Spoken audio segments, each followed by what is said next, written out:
guys.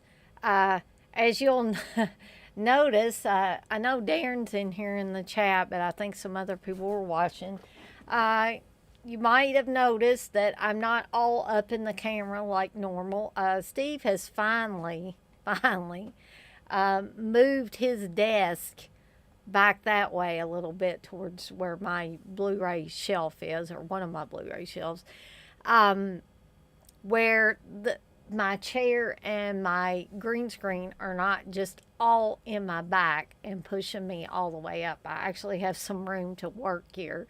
So I'm hoping that the green screen looks a little better. I'm still gonna get not that you guys care to know all this stuff, but I'm gonna get some. I was gonna get some green tube lights, but I'm looking at the prices of those suckers, and they're looking a little expensive to get the good ones. So what I think I'm gonna do is my bright LED lights that I have, I'm just going to get a green filter for them to help me with the chroma key, for any of you that know all about the ins and outs of the green screen and chroma key and all that good stuff. Um, but anyway, we're going to be campers tonight, guys. We're going to be in a little bit. I'm going to, blab a little bit and give a few more people time to get in here. I would like to heartfully apologize for yesterday. I was all, ready to do this thing last night. I was feeling, so most of the day, good enough to do the live stream. And then all of a sudden, about the time I was going to, thinking about getting everything set up for it, I started feeling really, really bad. And Steve wasn't feeling too good either, which Darren knows that probably because we were supposed to do a show with Darren and Dirk today on Fatal Frames, and we did not get to do that. So, I I hope Steve doesn't mind me, saying this, but he's taken. Evidently, he's going to take a sabbatical a little bit from doing his live streams. So I may, try to do. I don't know if I'll do them every Saturday, but maybe I can do something a few Saturdays. I may do it every Saturday. It depends on how things go. Just to kind of fill in a little bit. I know that I'm not on the Dead Pit feed and all of that, so it would just be it would be my stuff. Either that or Steve could set it up and I could do it on his actual setup if he wants me to. But as I've said before, I like to do things on my own. And not that Steve's riding on the coattails of Dead Pit, he's not. But I don't, heaven forbid somebody should say that about me. I want to, if, I get subscribers and I get views and all that, I want it to be solely on my merit, not just because somebody said, oh, you were on so and so's show or you were on so and so's channel. That's not the way I want to handle things. If that's how other people want to handle things, that is perfectly fine with me. This is just how I choose to do it. So I may very well want to keep doing them on my channel with my setup and all that. Well, thank you, Darren. We both really appreciate that. I was telling Darren I'm still feeling a little weak, but I think I can sit here and do this watch along. I was really excited about doing it, and I was so upset that I wasn't feeling up to it last night. Actually, I was up and down all night, so I took a little nap a little bit earlier so I would feel a little more refreshed for this watch along. Um, And the other thing, that's why I wanted to start it earlier because it is a Sunday. And some of you guys, I see something in my teeth again. Sorry, guys. Um, I know many of you probably got to get up early for work tomorrow. Darren, you being in the UK, the time differential is really different compared to the States. So I really don't want to throw Darren off kilter by,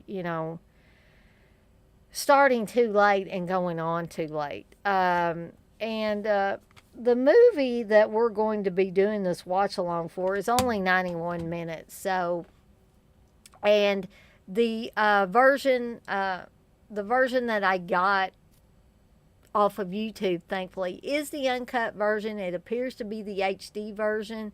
So I'm hoping that everybody that wants to do this watch along was able to get that link to come up. I just tested it again and it was still coming up. So um, if anybody is having any issues, I can maybe send the link back out to you, or you can try to queue it up on your own another way. But I just wanted, like, I was hoping that everybody could use the YouTube link because everybody would be pretty much starting at about the same time that's in here, ready to go, and would be able to, get it synced up pretty well so that it's not way off of what we're talking about in here. So, or what I'm talking about with it. But as Steve has told me, you can't really show movies like, especially more well-known movies, on OBS and stream them out because they will copyright strike you. And you never know what they're going to copyright strike you on. So I don't want to get this shut down. So that is why everybody's going to be watching it on their own. I'm not going to be actually showing even that link up on the OBS. So I hope everybody understands that. And I don't have a burning shirt, but I do have my Texas Chainsaw Massacre shirt on tonight. Um, I usually try to have some kind of horror shirt on when I'm doing these things, but anyways, before we get started, I did want to say that soon on the Etsy shop, my Etsy shop, I haven't talked about it for a little bit, for a minute. But the Morbid Beauty Boutique is soon going to have some Blood Lake stickers, especially some Little Tony stickers. So any of you that are interested in that movie or want to get a Little Tony sticker or maybe one of the other stickers I'm going to have, those will be up shortly. I haven't got them created yet. And dang it, if there ain't a fly flying around here and bother me again.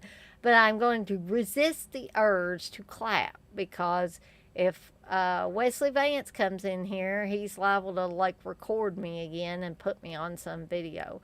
And I just want to announce this on here. I hope you guys don't think I'm a baby, but I was a little embarrassed by.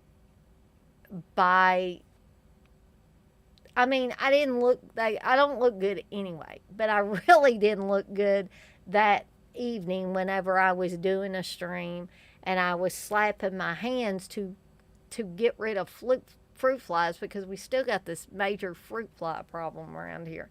This was a house fly that was flying around just a second ago, but so it was kind of embarrassing to me, and because I looked like there was something mentally wrong with me clapping like that. And two, I didn't. I looked worse for wear. So I have asked Wes to take that off of the MWO thing. And again, I hope nobody thinks I'm being a big baby about it. I think Steve thought yesterday I was being a little bit of a baby about wanting Wes to take that off. So I'm guessing if Wes is being upfront with me, he will take it off and it will no longer be on the MWO intros. I'm sorry for those of you that found that entertaining. I have no idea what my dog is doing. Oh, I think that might be Steve in there. Steve, is that you? Yeah, What happened? nothing. It's all right. Well, Steve probably heard me singing. He thought I was a baby for wanting to get that taken off, but Steve's like a cat. He can come in here silent as can be, and you don't know until some noise is heard, something he's doing in there. Um, but I think he does it on purpose. But anyways, what else was I going to talk about before we got this started? But hey, Darren, you may be the only one in here tonight because there were several people in here last night, unfortunately, um, and now it doesn't seem like there's hardly anybody at all. I think there might be some people watching. Well, it looks like three viewers. So maybe I'm hoping some of the regulars will be in here. But yeah, you can be on the lookout for those Blood Lake / Little Tony stickers soon. I'll try to let everybody know when those are available. They'll probably be $2, $2.50 a piece. And I may come up with some kind of package deal where you can get the Blood Lake package and get all the Blood Lake stickers. But I figured that most of you would be particularly interested in the Little Tony stickers. So, anyway, like I said, we're going to be. You want you want to hold out for more people, Darren? Well, okay, I can jabber on for a little bit, but hey, guys, especially you regulars, if you're in here, just kind of I don't know, just let me know that you're here because I don't want to go on too long if there's enough people in here to do the watch along. But I know Dirk was really interested. John was really interested and stuff, and so in Texas. So I was hoping that they would be able to stop in tonight. They may not be able to. They may have to watch this, at a later time when I've got it on the when I've got it up on YouTube after the actual stream. But it's more fun if everybody is in here chatting rather than you have to watch it later and queue up the movie by yourself and just listen to me ramble on for 90 minutes or whatever. But yeah, I will give it a little bit of time. But like I said, guys, if especially you regulars, if you're in here, just you don't necessarily have to chat constantly, but just give me a thumbs up or something to let me know that you're in here and you're ready to get this party started because it looks like it's had 10 views so far. But then now it's went back up a little bit. I don't know if people came in here and they were like, what the heck, she's not starting this movie yet, and they went away. But but Darren, it seems, can see and hear me, as opposed to last night when people were in here. Like I think Texas told me people were in here at like 6:30. I'm like, whoa, well, I said I wasn't starting until 7, but I don't care that. And Brandon's messing with my green screen. But I didn't care that people were in that early, but I felt a little worse because I was feeling so bad I had to go lay down. And then, it wasn't quite 7 yet when I laid down, and Steve had to go out and come back. had to make a run to the store, and he came back, and I said, "What time is it?" I said, "Is it 7 yet?" And he said, "It's almost 7." And I was like, "Oh, crap." So I had put something previously. Uh, I put something previously on Facebook saying that I was going to have to reschedule for tomorrow, but I don't think the majority of people caught it, because when I did manage to get out of bed and come back here, my computer was still on. I was going to shut everything down and stuff. And I could see where everybody was like, "Where's Dana at? Where's Dana at?" And it's like, oh, shit. I've messed this one up. Thank you, Darren. I appreciate you sharing the link on there. Um, I may give it till about 6:30, Darren, if that's okay with you. And if it's just me and you in here, uh, we'll go ahead and get started, and then people can catch up with us as they come in. If I haven't pissed too many people off by not doing it yesterday, um, which I really hate to do that. I really do. Hate to do things like that to people.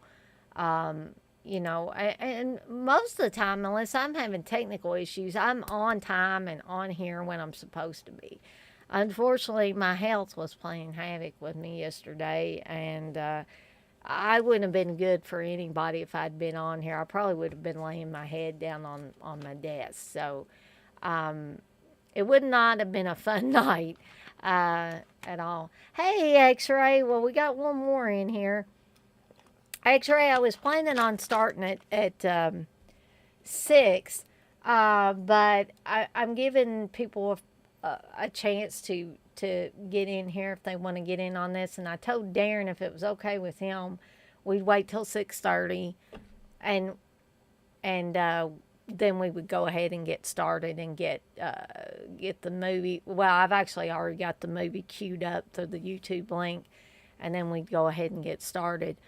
Um, Something else I was going to talk about. I know that there have been, well, I know old Curly Jaws did, but I was thinking that that somebody else had expressed an interest in being a co-host on my show, and I'm looking into a couple of options, free options, of course, because I try to be thrifty at times, and then other times I'm not so thrifty. Just ask Steve about that. But I am looking into a couple of free options to be able to pull people into OBS with me.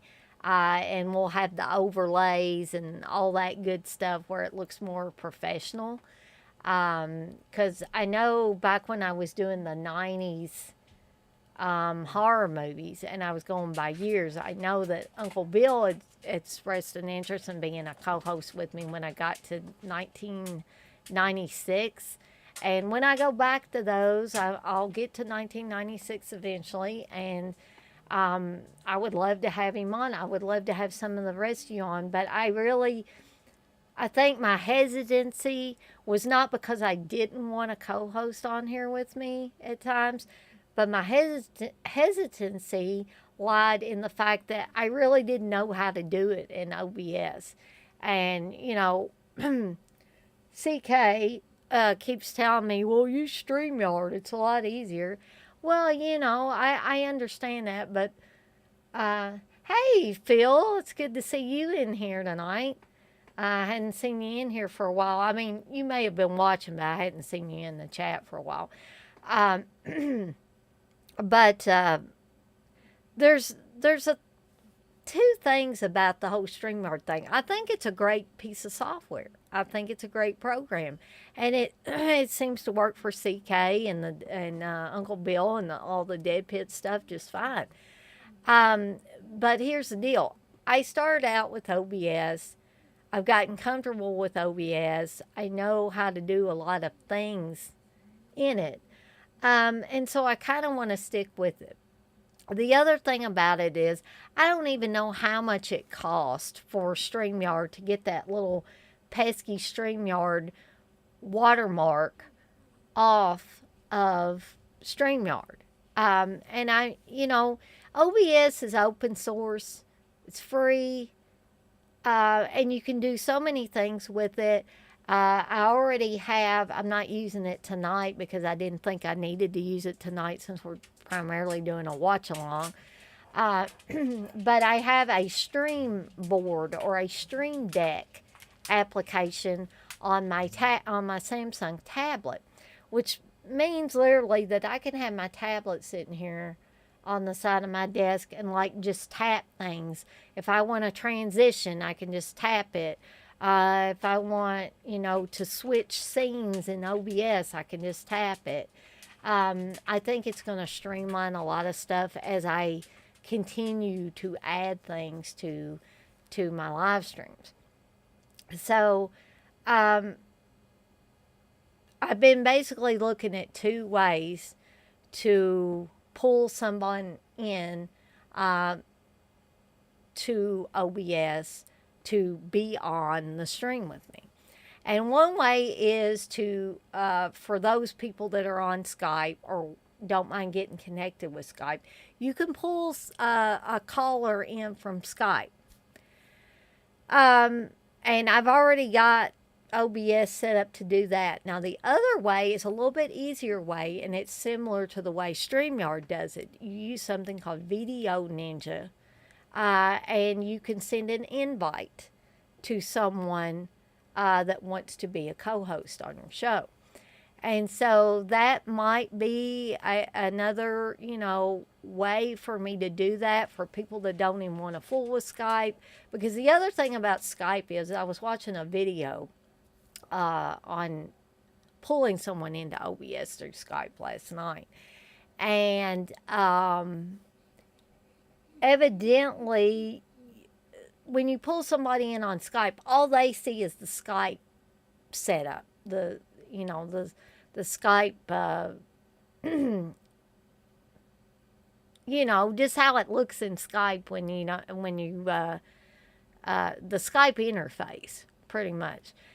So they won't be able to see like the overlays you've got, the little boxes around each person that's in the stream, and all the fancy bells and whistles, and that might not bother other people. Other people, it may make them feel disconnected from the stream. One way to still achieve that is if you have two monitors, you can bring up YouTube on your other monitor and you can kind of supervise and see how everything looks. Now, I can see the overlays and all the, different things because I am in OBS. And you guys can see this because I've got a stream set up. But if you were a co-host with me and I pulled you in on Skype, you would not be able to see all of this stuff. You would just see the Skype interface. So that might not be too big of a deal for some people. And Steve said even if you look at it on YouTube, there's going to be a little bit of a delay, which I realize that, which may throw some people off. I'm sorry, Brandon is whining in the background, but hopefully we can get through this watch along without him causing too much interference. I may just have to let the movie go and pause or walk away and take care of him and come back. And you guys can feel free to talk about the movie till I get back, and then we'll all talk about the movie again. So with Video Ninja, I think it's going to be a little bit more similar to and easier, like StreamYard is. Now, Wes would tell me, just use StreamYard. But you know how you use a piece of software and you get used to it and you kind of don't want to switch once you get used to the way something is. That's kind of the spot I'm at. And if I can do something similar to StreamYard and still use OBS, that's a win-win for me. We got about a couple of minutes and then we're going to get started. But I think I am going to put up the Evil Dead background real quick, and I'm going to go give Brandon his sleep pill, so maybe he will calm down and stop this barking, because he's going to drive Steve up crazy, and Steve's trying to get some rest. So I will be right back, guys.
Alrighty, guys.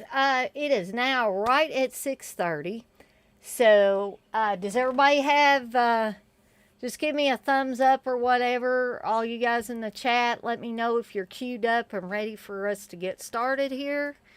Um, and once I get confirmation from everybody that they're ready to go, we will start this. So, Phil, X-Ray, Darren, if you can give me a thumbs up in the chat and let me know that you're all queued up and ready to go, we'll get started.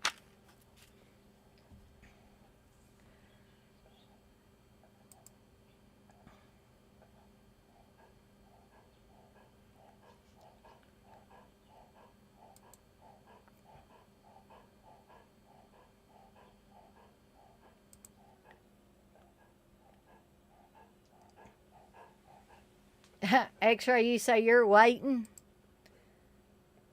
Okay. So I'm guessing that means you're all queued up, ready to go, right? Uh, okay, Darren, that is cool. I do have this here. This is not what I'm going to be watching, but I've got it here as a visual. But I will tell you, Darren, if you want to go ahead and get it queued up to right where it has Camp Blackfoot on the screen, it shows up down there at the bottom of the screen. And just let me know when you're there, and we'll go from there. And so, Phil, are you just gonna hang out, or do you want to get the movie queued up, or are you still with us? Did you zone out on me?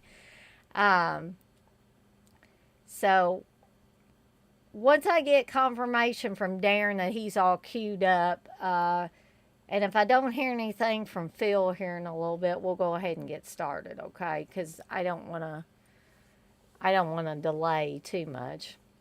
So I've got mine queued up. And Darren, you're queued up. Okay, cool. Um, you had the Shout Factory version, Phil. You should be good too. If you want to go ahead and get it queued up to where it has Camp Blackfoot on the screen, um, just let me know that you're all queued up, and we will get started. Okay. And it looks like we've got. I lost a few people. I had 8 in here at one time watching it.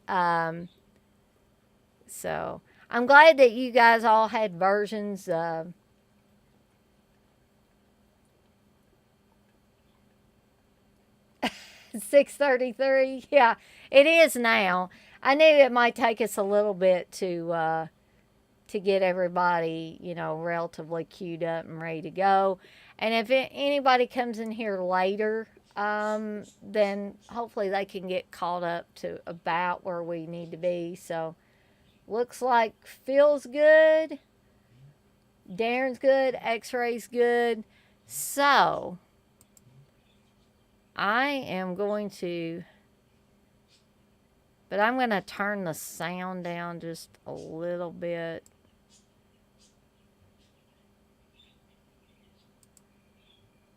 And I have started mine.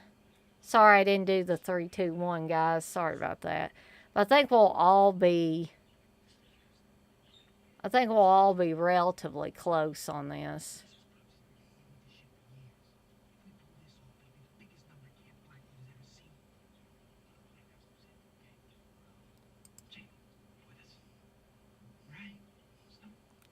So, guys, let me know if the sound coming from mine is bothering you guys, because if it causes any kind of problems, I can lower the sound a little bit more or mute it completely, because I've seen this movie so many times that I know pretty much what they're saying. So,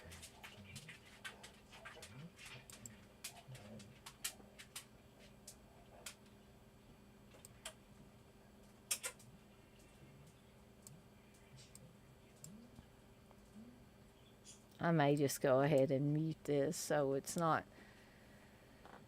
distracting to anybody.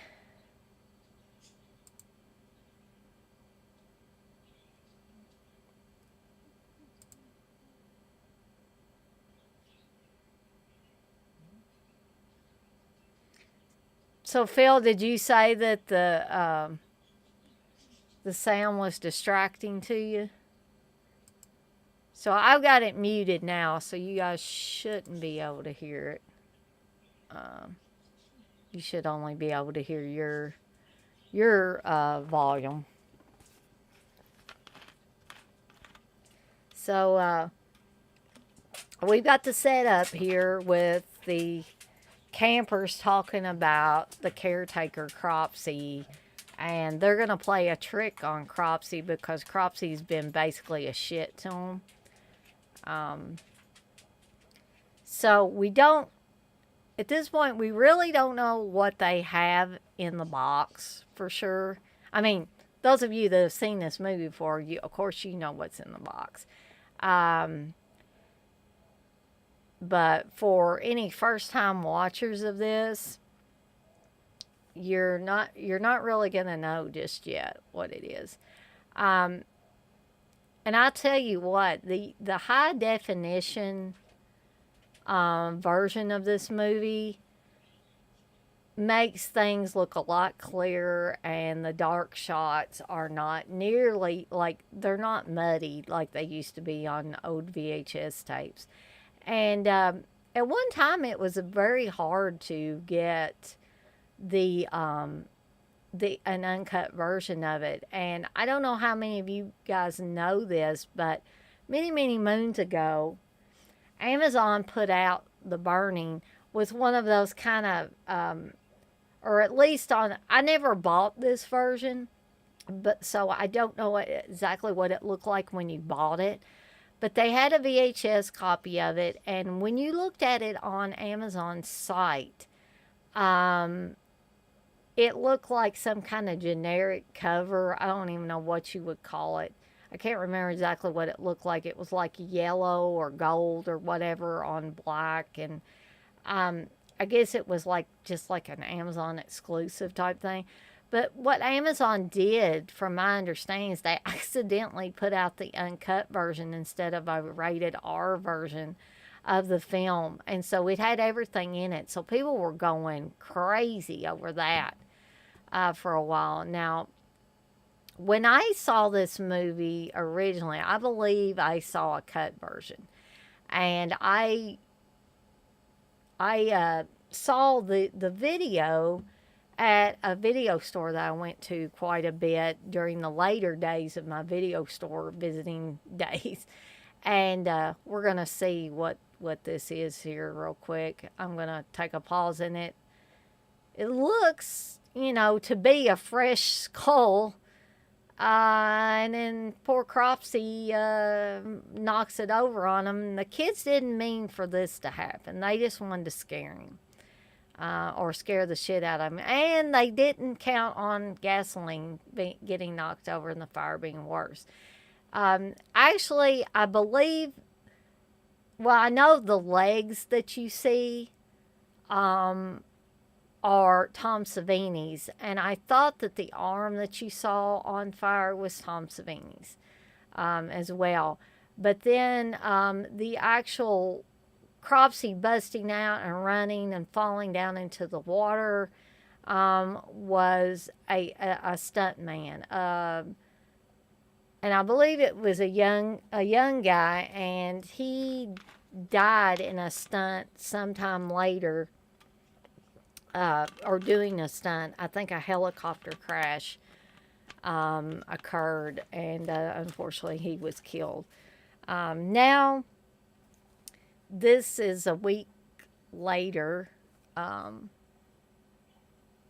after Cropsey was severely burned, and this intern is being kind of led astray by this guy, this orderly or whatever he is that works here. There was some, I don't know if people were being sarcastic or what, but there was some talk that this actor, the African American actor, was Lawrence Fishburne. It's not actually, but perhaps he looks like a little like Lawrence Fishburne. I don't know. But to go back to what I was talking about earlier, when I first rented this, I tell you what, that original cover of the couple in the lake kissing, it was hard to see the actual shears that were up above in shadow above them. So the cover didn't really stand out like a lot of horror movie covers. And so that was probably the reason why I hadn't rented it earlier on. But when I took it home, and this was even the cut version, I was like, wow, this is awesome. How in the heck did I miss out on this? And probably one of the reasons I missed out on it for so long was because the cover was not really good. It didn't catch your eye. And I don't know how many of you remember that cover. I think that was the original poster art as well.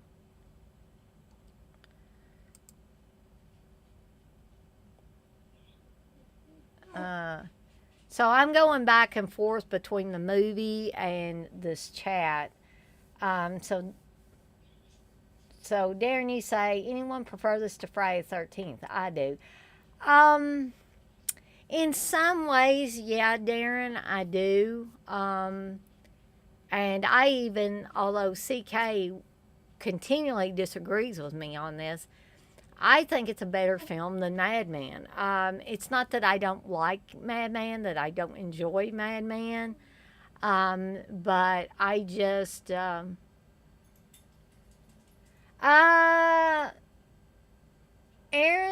I hadn't got a chance to watch Weekend at Freakin's, actually. But I want to. I'm very intrigued by it. Let's see. And I'm sorry that Brandon will not, he's refusing to go lay down for me. And I'm not sure what's going on with the. But I'm seeing a little bit of green down here at the bottom. It might be because Brandon is like, and my light went out too. So hopefully you guys are paying attention to the movie rather than paying attention to me so much. But yeah, I got distracted talking about too many things at one time. Sorry about that, guys. Um, but anyway,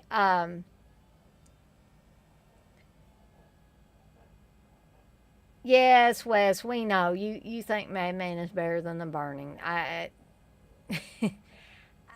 And I'll say it again. I find Madman entertaining. I like it as a horror film.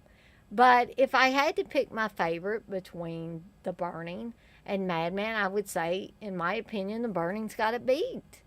Um, but Aaron, and in full answer to your question about Weekend at Freakin's, I do plan to watch it at some point. I want to. I really do. Um, I wish I had known that you were going to do that early on, because I would have loved to talk about cruising with you. X-Ray, you say the cover of the movie looks like a bad Jackie Collins paperback cover. It kind of does. Darren, you say, I got to see the uncut version back in 1981 on VHS. Then the video nasty scandal hit and it became impossible to get here. X-Ray, okay, I read that one. Sorry about that. Darren, you said that old Region 1 DVD cover was terrible. Darren, you said, good to see the Runkster back in good form. Love the cruising discussion. Um,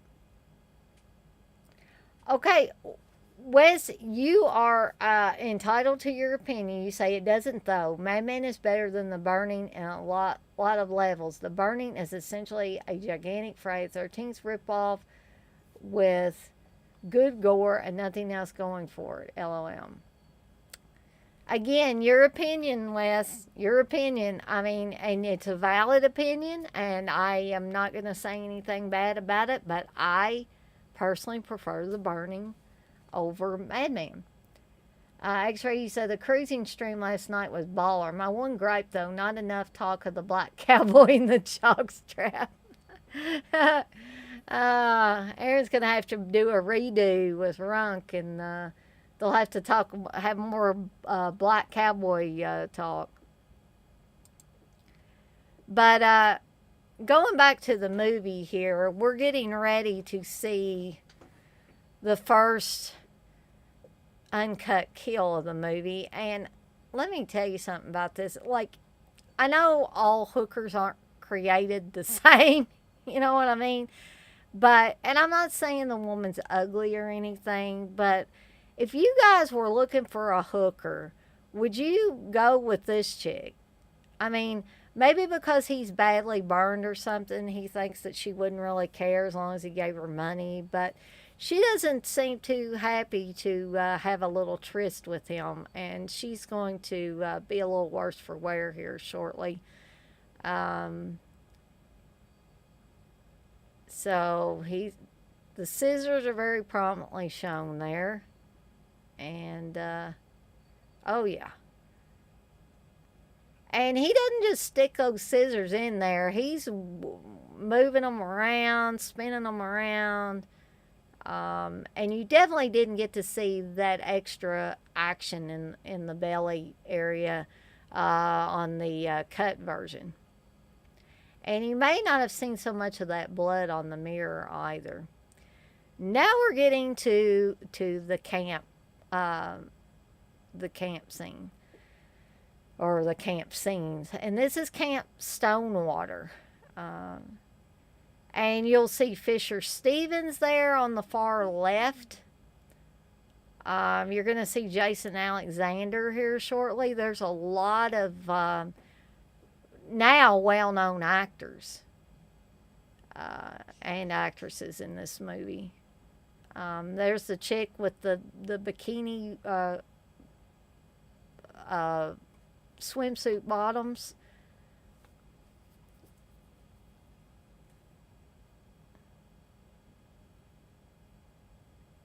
There was Carrot Glenn in the yellow shirt. There's Jason Alexander.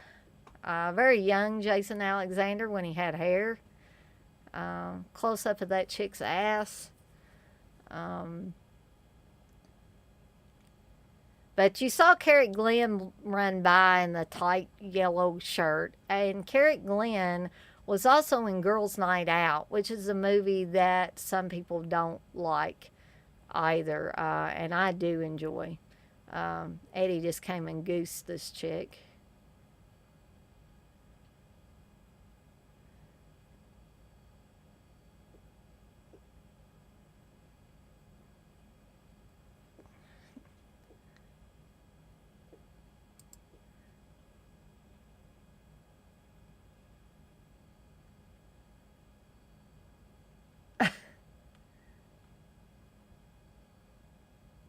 Let's see. Like I said, guys, I'm going back and forth from the movie to y'all's chats. Um, what did she say? I enjoy Berserker and Day of Judgment better than The Burning. Okay, well, are you trying to be old curly jaws tonight, Wes? Uh, Darren says he loves Madman too. Uh,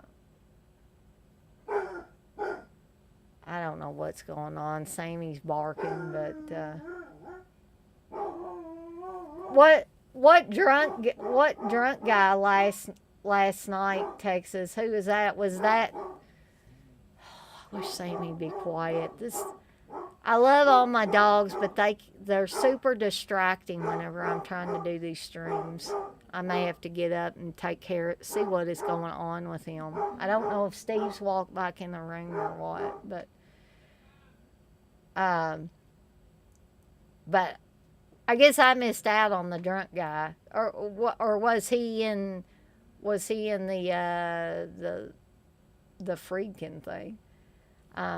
X-Ray, you say, I think the early 80s hookers just look different. Nowadays, they look like Instagram models. Oh, goodness. Phil, you say, what about Maniac? I like Maniac. Maniac is ultra sleazy, but I like it. Hey, Garrett, you say Steve's like Glazer? I'll have to tell him that. Wes, you say Maniac is great. I've just seen it way too many times. Well, take a break from it, Wes. That's what I do. Yeah, Wes, I realize that you're getting slippy with it tonight at 9 p.m., which I should be done way before that. Phil, you said this has the worst looking hooker ever. X-Ray, you said this movie is in continuity with Seinfeld. Darren, you said Fisher Stevens' ball bag should get its own credit on this film. Oh. X-Ray, you said the teenagers in this actually look convincing, not like the 20 and 30-year-olds in the Friday series. Yeah, that was something else I noticed too. I'm glad you brought that up, X-Ray. X-Ray, you said the dog is barking because he's hearing all the bad movie opinions being espoused on here. Perhaps. Texas, you said there was this guy, Robert Long. CK was trying to keep him in control. Oh, Robert Long. I didn't know if the guy had if he liked to drink a lot or there was some other issue going on. But yeah, I remember that guy. Phil, you say you used to have tube socks like that. I think Steve did too, actually. X-Ray, you say, hot take, I don't like Madman or The Burning. My two go-to slashers back then were Pieces and Slaughter High. See? I always say to each his own on that. I think that's interesting, really. So he does have a drinking issue then, right, Darren? I didn't know. I mean, honestly, I don't mind the guy, but I didn't know if it was a drinking issue, a drug issue, a possibly autistic ADHD on the spectrum issue. Um, and sometimes I thought maybe it was just me that couldn't understand the poor guy. Yeah, he does seem harmless. Uh, what did she say? Fisher Stevens' best movie was Short Circuit. I like Short Circuit. I actually named my robot vacuum Johnny Five after that movie. Actually, you say, wait, who has a drinking issue? What's going on? Well, evidently Robert Long does. Phil, you said last night we had really bad thunderstorms and our dogs were not happy. Yeah, my dogs don't care for thunderstorms either. Uh, Now back to the movie. We have Carrie Glenn taking a outside shower here. You're gonna actually get to see some boobage from her. There it is. Um, not that I'm interested in it, but you guys probably are. Here's a little goof in this scene for anybody that cares about goofs. The amount of shampoo changes in her hair in between scenes here. Sometimes she has a whole bunch in it, and other times, see, like there, it looks like that it's almost been rinsed out of her hair. Um, let's see. Well, I don't know if it's going to change back to her being soapy, a lot more soapy. Um,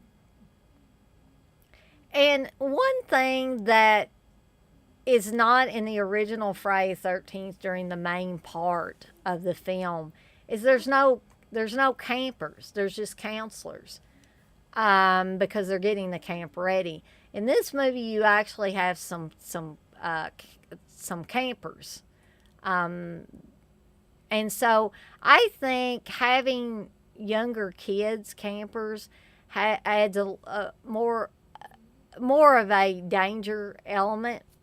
And Alfred was peeping at her in the shower and basically scared the shit out of her. Todd with his shirt open there. You got to have a guy running uh, to assist with his shirt open like that.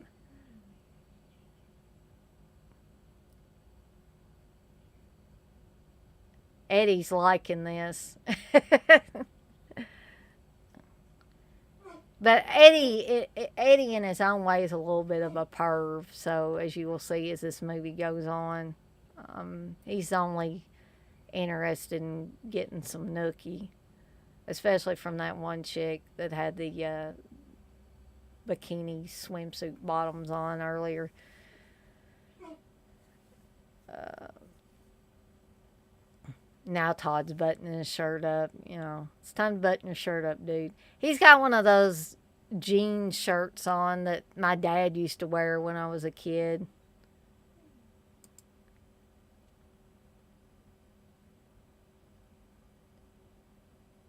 Uh, well, she said Robert Long has an issue drinking bleach. Ooh, good Lord, I hope not. Darren, you said, I'm not being mean, but he messaged me on Facebook and I couldn't make heads or tails of what he was trying to say. Well, I thought maybe it was just me, but sometimes I can't make sense of what he's saying either. Um, Phil, I can't really say that I've actually sat down and watched the Maniac remake, so I wouldn't be a good one to ask about that. Well, as you say, do you think Jason should have killed at least one or two of the kids in part 6? Um, Maybe, but a lot of those kids I liked really well. The main ones, the little blonde girl, and the two boys that spent a lot of time talking to each other. The featured ones, I think I would have hated to see them go. But just the idea of having young kids, or this age of kids, like is on the burning, um, adds a little bit of, you know, more people in peril. And when kids are in peril, I think that adds an extra layer to the horror movie. It makes it, in my opinion, more suspenseful. And there were kids in Madman, so um, that probably added an extra layer of danger in Madman as well. X-Ray, you said this movie partially inspired a video game called Clock Tower. In it, you have to escape from a scissor-wielding killer midget named Scissor Man. I've heard of that video game, but I've never played it. Darren, you say, blows my mind when you think of the slashers we got in 1981. Oh, yeah, 1981 was a golden year for slashers.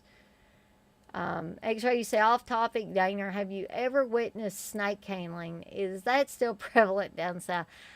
I have never witnessed it firsthand, X-Ray. I've only seen it like on documentaries or something like that. Never in person. None of my relatives handled snakes. And I have a pet snake, so that's the only snake handling I do. And there is Glazer, the camp bully, and he's picking on Alfred because the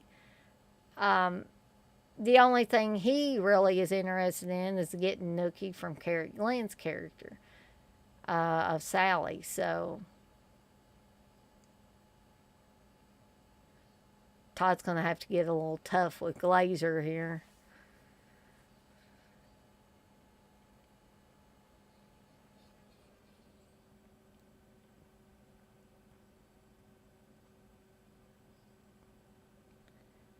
But really, guys, who do you think would win if there was a real fight between Todd and Glazer? Do you think Todd would win? Do you think he's tough enough? Glazer kind of backs off from him a little bit. I'm not sure why, but you can see his muscles in his chest. He doesn't really have man boobs because he's not heavy, but you can see him flexing a little bit. And here's the gang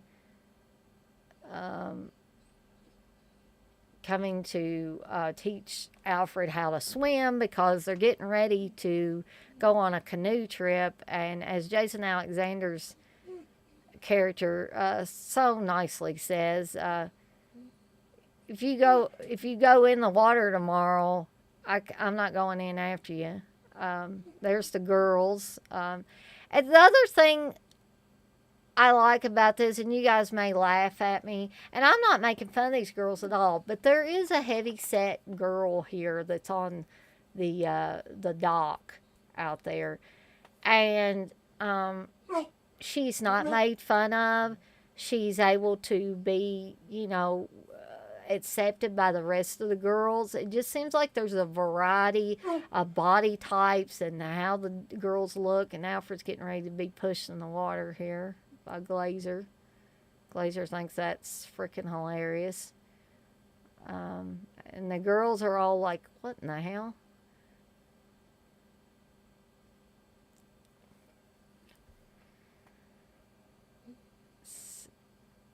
And now Glazer thinks he's gonna, he's gonna tell the girls they look like mermaids when he gets over there. So,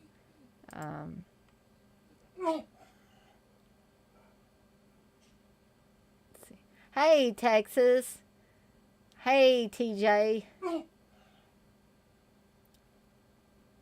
TJ, you said the 32-year-old bully, LOL. X-Ray, you say Glazer has that James LeGros energy. Yeah, kind of. Again, I do apologize for Brandon barking in the background. He has had his sleep pill, so hopefully he will be able to lay down here in a little bit. I was thinking perhaps if I did this a little bit earlier, then he would, wouldn't be so upset, but Good Lord. We don't need to see Glazer in those shorts riding up on him. You know, y'all were talking about Fisher Stevens' ball sack. I mean, this guy's ball sack's going to come tumbling out, or his ass one. And he's getting ready to be shot in the ass with a pea shooter, as they call it.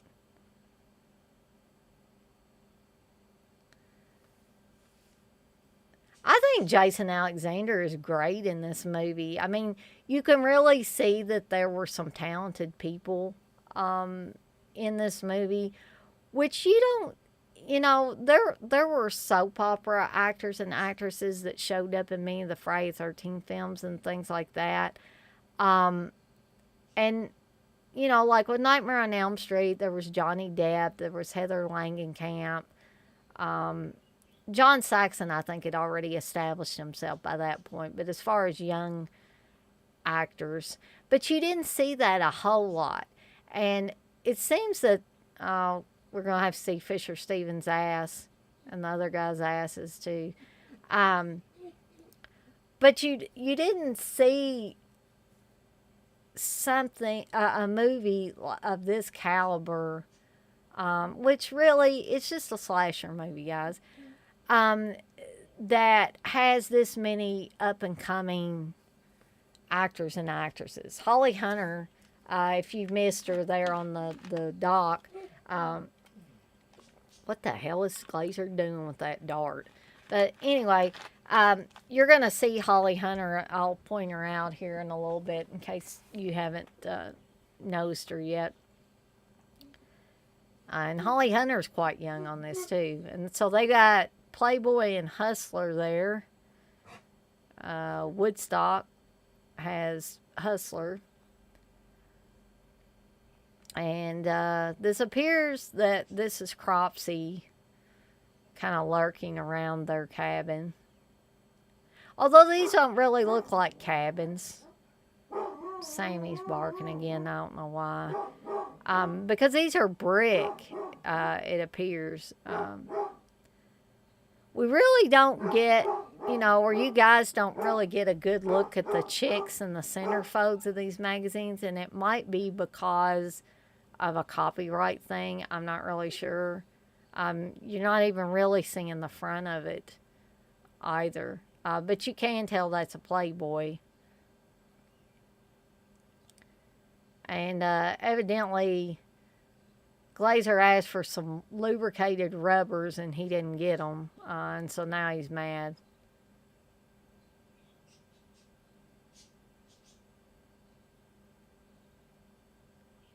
I don't know how much sex Glazer thinks he's going to be getting, but whatever.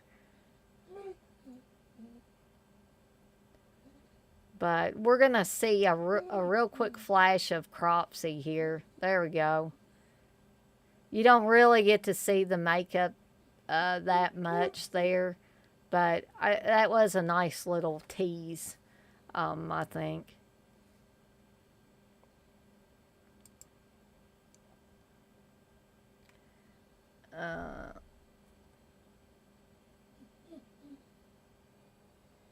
Macho man. Yeah, I feel.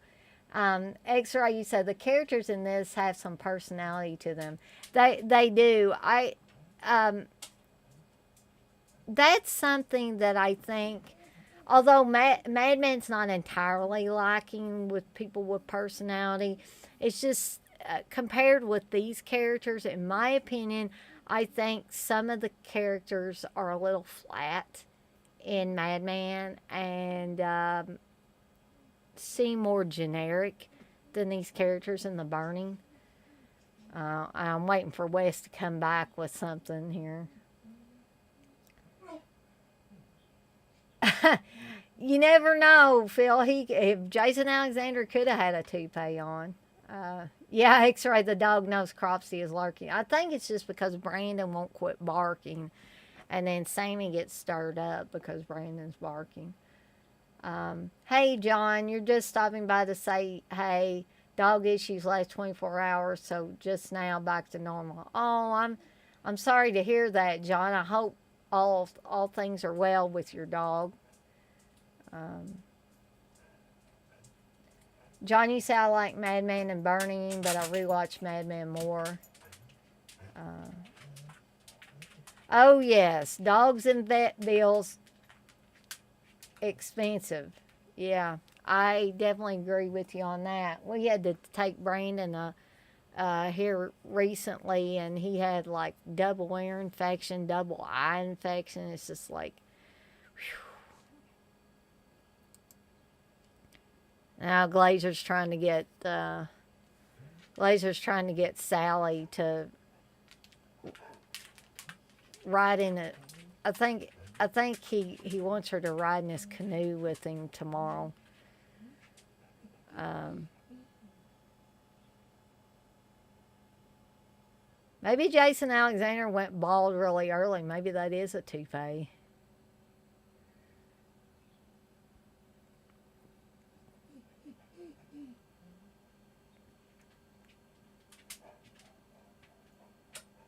I have no idea why this chick thinks that that's sexy just to show her shoulder to Jason Alexander. But Alfred was looking really mean and kind of dangerous, and now he's just looking all sheepish.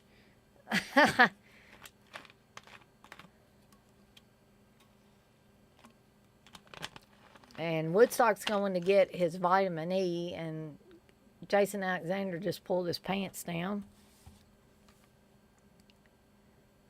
And I believe, Jason Alexander's name is Dave in this movie. I'm sorry, guys, my voice has decided that it wants to go in and out, and it sounds like a boy going through puberty, unfortunately.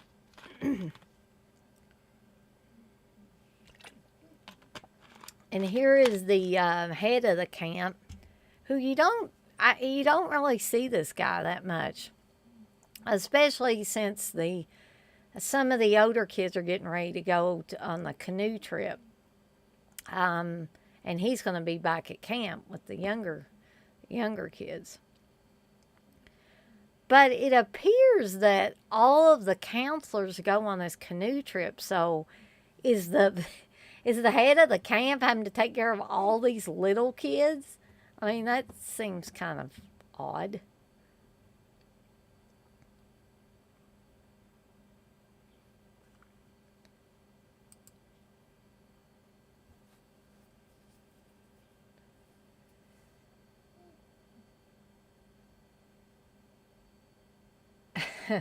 Well, I'm glad, John, that your dog's going to be okay.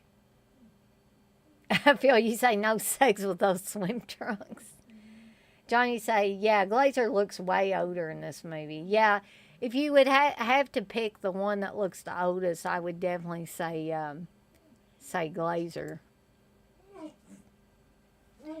But and that actor is Larry Joshua, and I'm trying to remember what else Larry Joshua was on, but I think much later he was on some other movies. Um, Brian Backer is the one that plays Alfred, and he is also in Fast Times at Ridgemont High as the long-suffering uh, guy that takes your tickets at the movie theater at the mall, and the one that is mooning over Jennifer Jason Leigh's character. And finally succeeds in getting her by the end of the movie, but he has to go through a lot. Um,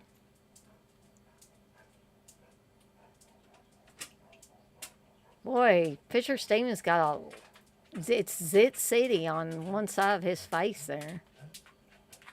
You can honestly tell that's not Cropsey coming up behind him, or Glazer, or anybody like that. It's obvious it's Todd, if you were paying attention to what he was wearing earlier. And he just blinded Todd with his flashlight.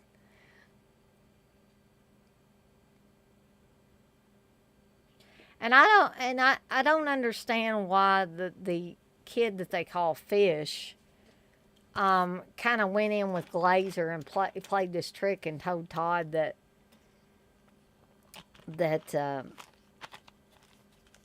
Woodstock was really sick.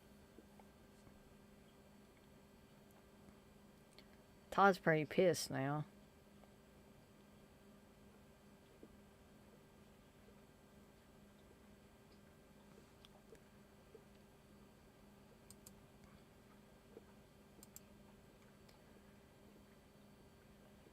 Oh, is Shelly Bruce your friend on Facebook? That is cool, Darren.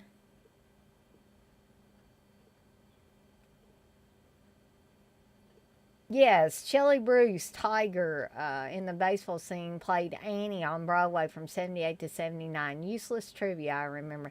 No, I think that's cool. I think at least I have listened to an interview with her and one of the other girls, and I think that may have been mentioned, actually.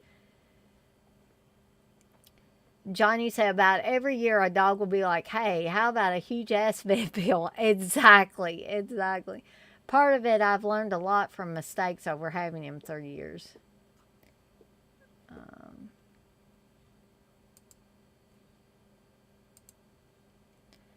so you're going to see another little goof here shortly. They're like splashing water on each other. Um, and you're going to see one of the canoes sink, but that's not the goof. Water is going to fly right up on the camera, and you're going to see the one girl in the dark blue bathing suit that's doing a lot of laughing, that's with Dave and Woodstock. There went the water on the camera, and you can see her back there put her hand over her mouth. And I'm sure it's because she saw that water go up on the camera. So now Todd is going to tell the story of Cropsey, which at this point, it just seems to be a legend. We don't know much about the backstory other than what we've seen.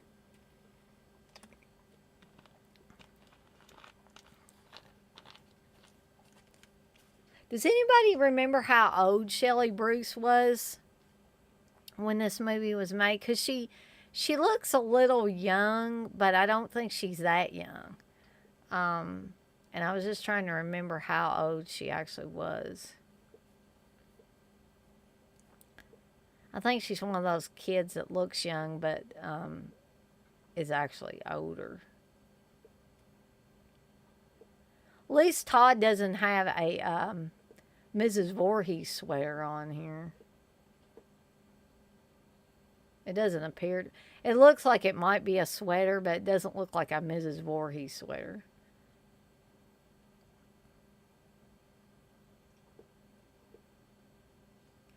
I mean, I'm thinking this movie looks really good, even on YouTube, um, which is how I'm figuring that it's the high definition version. Check out the sweater that Jason Alexander has on there. That sadly that looks a little gay. I'm sorry, but it kind of does. Um, this was actually there's Holly Hunter there. This was actually maybe done the same or released the same year that Friday 13th Part 2 was. So I don't know which one was first, but they both have this scene coming up here of, well, the head counselor is telling this creepy story. In the case of Friday the 13th, it's about Jason. This is about Cropsey, and you're going to have somebody playing a practical joke on them. You're going to see a little, you see the hand coming up there. Wes will probably tell me that Friday the 13th Part 2 came out first, or I always love these really. There's the scene there that is similar to the one in Friday 13th Part 2. And Eddie is the culprit.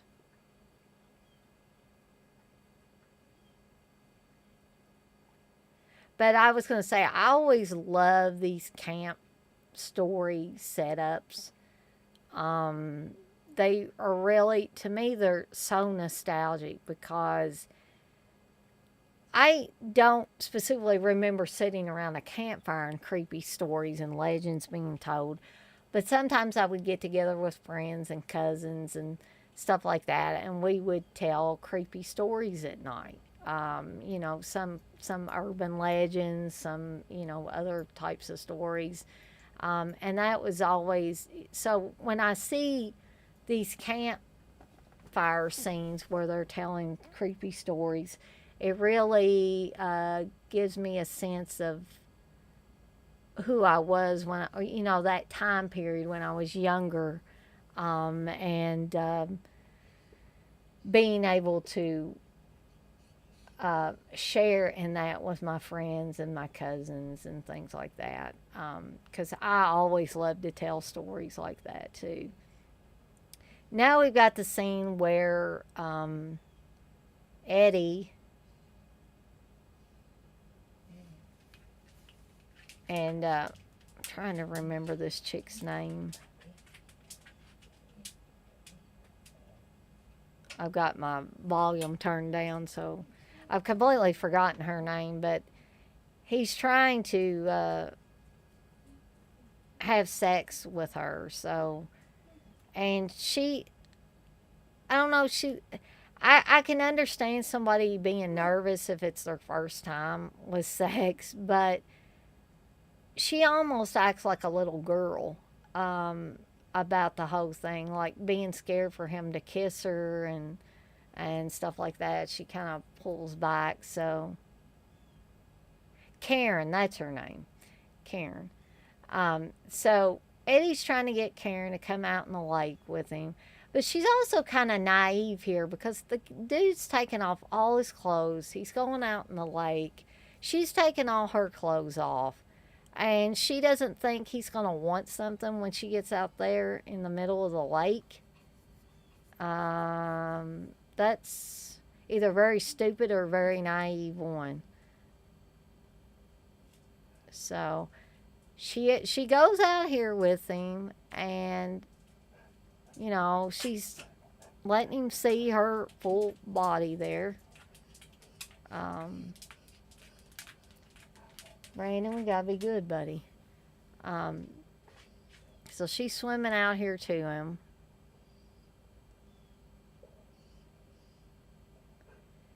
And even with the better sound and everything, whenever I watch this, I have a hard time understanding what she calls him here in a second when he tells her to get the fuck out of here.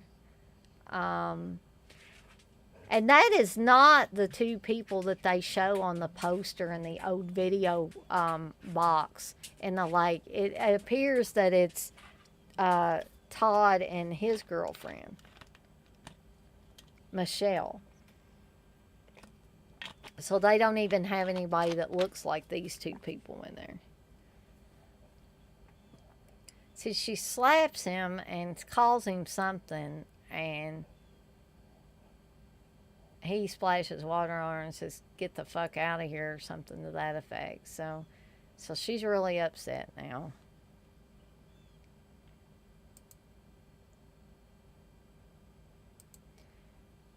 And we're about ready to be treated to another kill scene here that I believe was sadly cut in the cut version.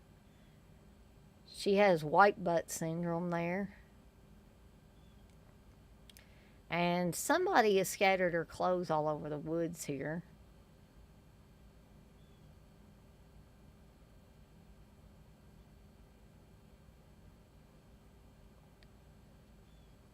And she's cold and wet, and she's looking for her clothes. And this is like a scene from Friday the 13th Part 2 also, where a character kind of steals this girl's clothes while she's taking a swim in the lake. So I don't know who copied who. I would have to really determine what month each of the movies came out.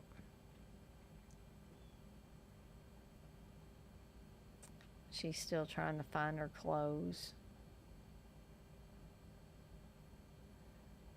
Found her shirt there.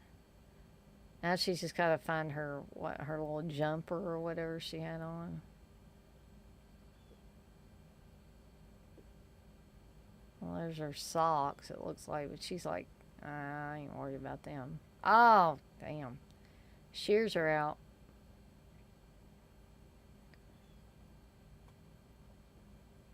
And she gets her throat slit there. I'm pretty sure some of this was cut. I don't think you saw as much blood pumping out and running down. Um, and this didn't seem to go on as long either. I don't think anybody can deny that the kills are better than Madman. I mean, if you disagree with me on that, if you think the kills are better in Madman, that's perfectly fine. But and I'm not just saying that because Tom Savini did these. I'm saying it because I look at it and they look better. They look like they're designed better. And they're kind of kicking Eddie awake here because Karen's missing.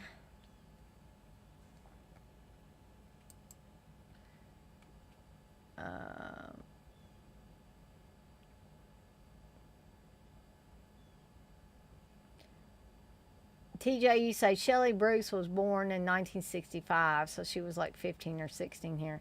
See, I definitely think she looks younger than that. So, Darren, y'all never had summer camps here in the UK? That's wild.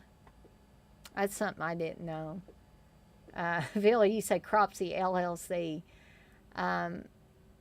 Darren, you say, what's some of your favorite lesser known camp slashers? I guess probably one of them that came up right off the top of my head when I read that is Just Before Dawn. Because, I don't know, some people might not consider that a camp slasher, but in a way it kind of is. And I didn't hear about that one for years, and I think that one is really, really well made. Another one, and some people like Wes might laugh, is The Final Terror, because it is like they're camping. So I would probably say Just Before Dawn and The Final Terror would be two of my top ones. Oh yes, Moonstalker, Darren. That that one is a lot of fun. It is. TJ, you say if Linnea Quigley was in this movie, this would be her saying LOL. Yeah, it would be. Oh, Twisted Nightmare. Twisted Nightmare is a unique one. And one that I had a hard time figuring out exactly what was going on. And it has bad acting in it, but it is fun. Phil, you say, isn't she supposed to be young? Which one? Are you talking about Shelley Bruce or one of the other girls, Phil? Darren, you said this and The Prowler was Savini's best work. I liked his work in Maniac, too. And, of course, Friday 13th Part 4. TJ, you say Carolyn Houlihan was Miss Ohio, USA in 1979, and she was in Miss USA. She is a very attractive young woman here.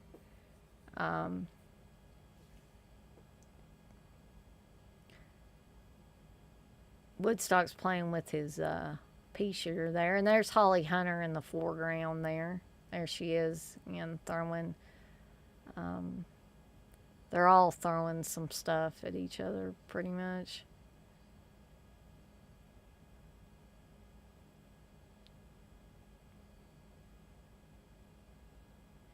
But I don't see a lot of bullying in this movie either, which some of you may think that's not really realistic.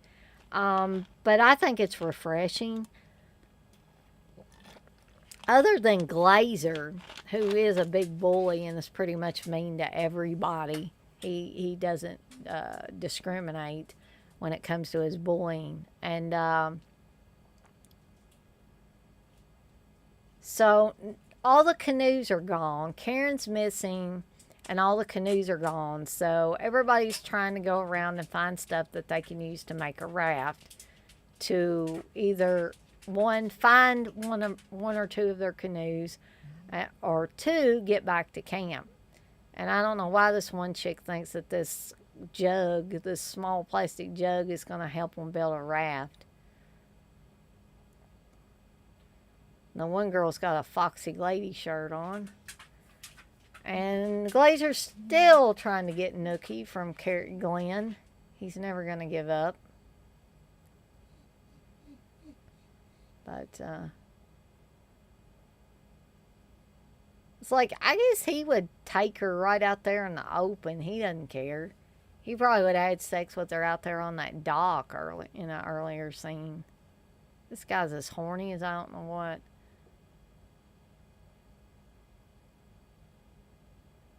And they're building a raft, and it's like, Michelle even asked Todd, how'd you learn to build a raft? And he said, in the Boy Scouts.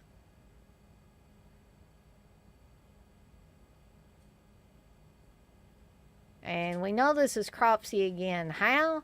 Because it's blurry around his field of vision. Evidently, when he got burned, his eyes got damaged a little. So here's more of Glazer trying to get him some.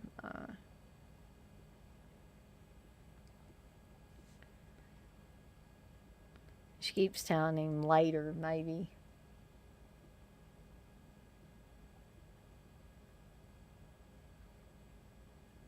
Phil, you say Friday the 13th, Part 2, May 1st, 1981.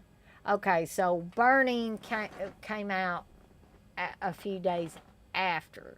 Gotcha. So they were the same year. So I'm guessing if anybody copied anybody, then the Burning would have had to copy Friday 13th, Part 2. But I do believe there are similar scenes in both films. And so some of the kids are setting off on this homemade raft to either, like I said, find their one or two of their canoes that are missing, and or get their way back to camp.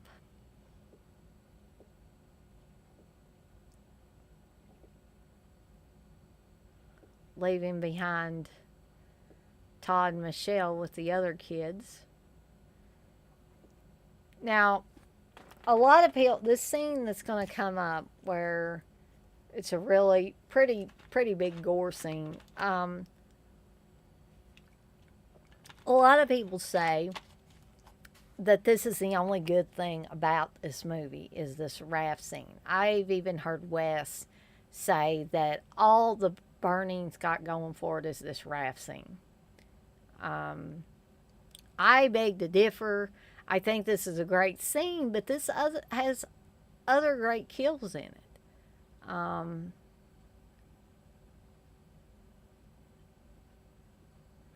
mean, in some ways, it does kind of seem like they blowed their wad here by having this really, over the top, bloody, gory scene. Okay, so the girl in the Foxy Lady shirt is saw one of their canoes.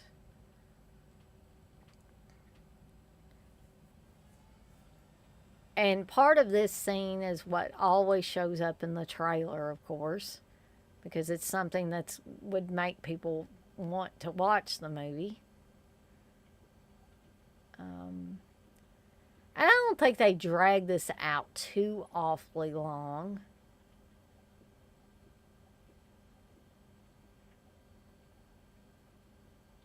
I mean, you got to have a little bit of tension. But the way they're showing that canoe, you know that something's going to happen.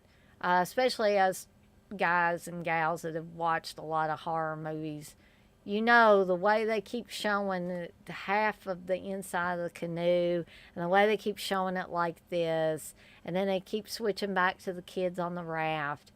Um, yeah, it's inevitable that something is going to happen. We're just not sure exactly when. And it really happens so quickly that you might actually miss some of the effects if you're not don't have a real sharp eye or you're being distracted by something. Um, and they're getting ready to go on, and oh no, Cropsy's in there. And some of them you don't see real bloody things happening. Um, Fisher Stevens unfortunately gets dispatched pretty.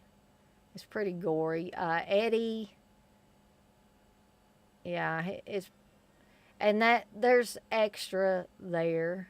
Um, and then some people mock this kill because they said basically she gets sliced across the forehead, but I still think it's cool the way it opened up and stuff.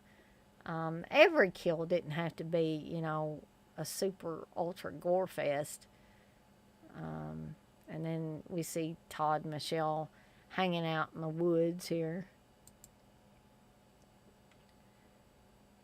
Um, TJ, you say Glazer and his girl kind of look alike. It's a bit weird him trying to get with her. LOL. Yeah. Darren, you say I've got a foreign "Don't Go in the House" poster titled "The Burning." Yeah, actually, that movie was called "The Burning" at one time. X-Ray, you say this is the money shot of the movie. It definitely is. If you had to pick one shot in the movie X-Ray that you could call a money shot, that would definitely be it.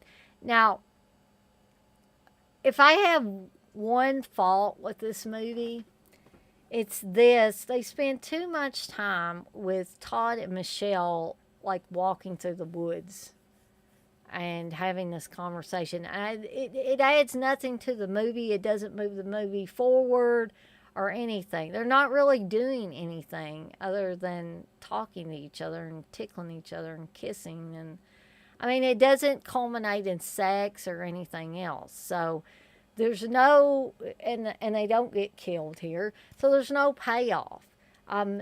Guys don't get a sexual payoff. Horror fans don't get a kill scene. So I think it was a little bit unnecessary. That scene went on too long. But now we're going to actually have a kind of sort of sex scene with Glazer and Sally. But as we're going to see here shortly, Glazer is not able to complete. He talks a big talk, and then basically and I'm not trying to be nasty, guys, but basically for Sally, it was a lot of rubbing and pain and no pleasure. Um, so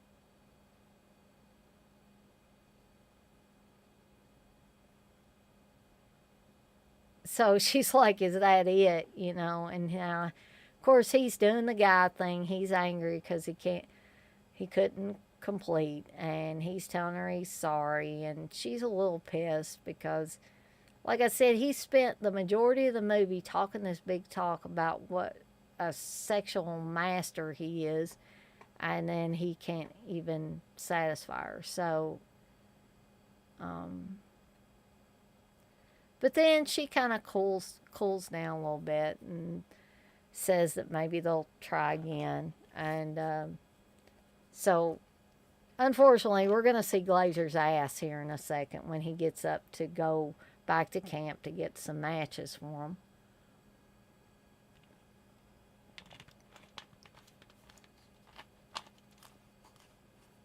So, get ready, guys, because oh, and Cropsy's hiding out there in the bushes with his shears.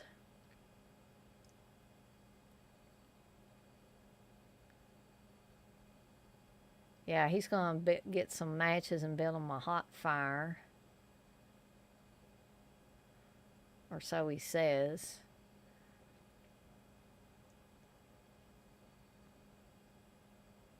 Uh, yeah, we didn't need to see that. There's way too much male ass in this movie. And it's male ass that we don't really need to see. Well, he's got his pants on now, so that's good.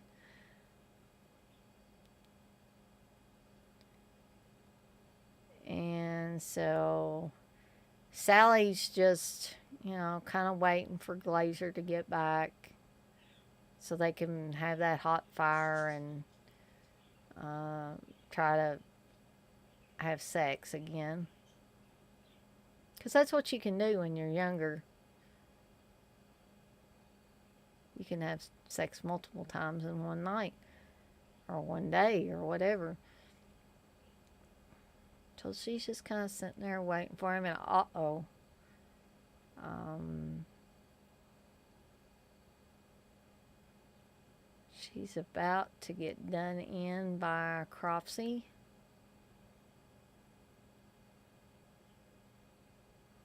Glazer's made it back to camp, and he's going to get his matches. But as we're going to see here, Alfred's not really asleep. I never could understand how people could do that so quickly, just shut their eyes really quickly.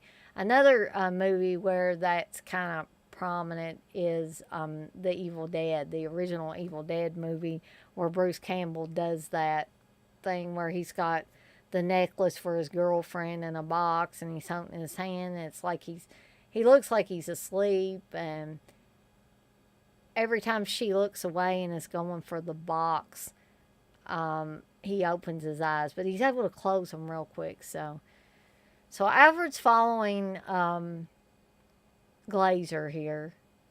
I don't know why. I don't know if he's hoping that he's going to get to see them having sex or what. He's just a horny teen. But it's like, damn, it ain't that dark. They must have been shooting day for night because you can see the blue sky up there. But obviously, Glazer looked behind him and he couldn't see Alfred. I don't buy that one. And he thinks that Sally's asleep, but we know better, don't we?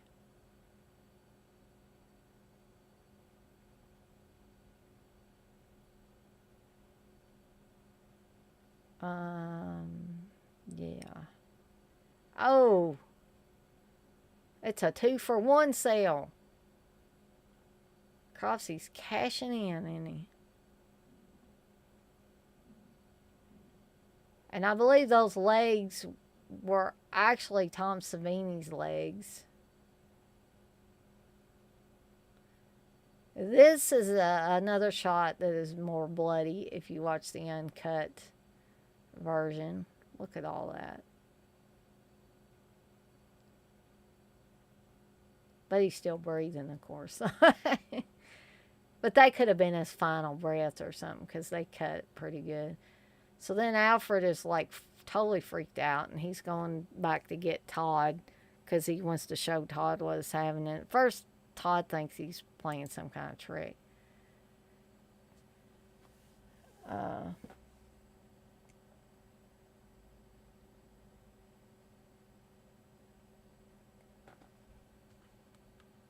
Let's see here.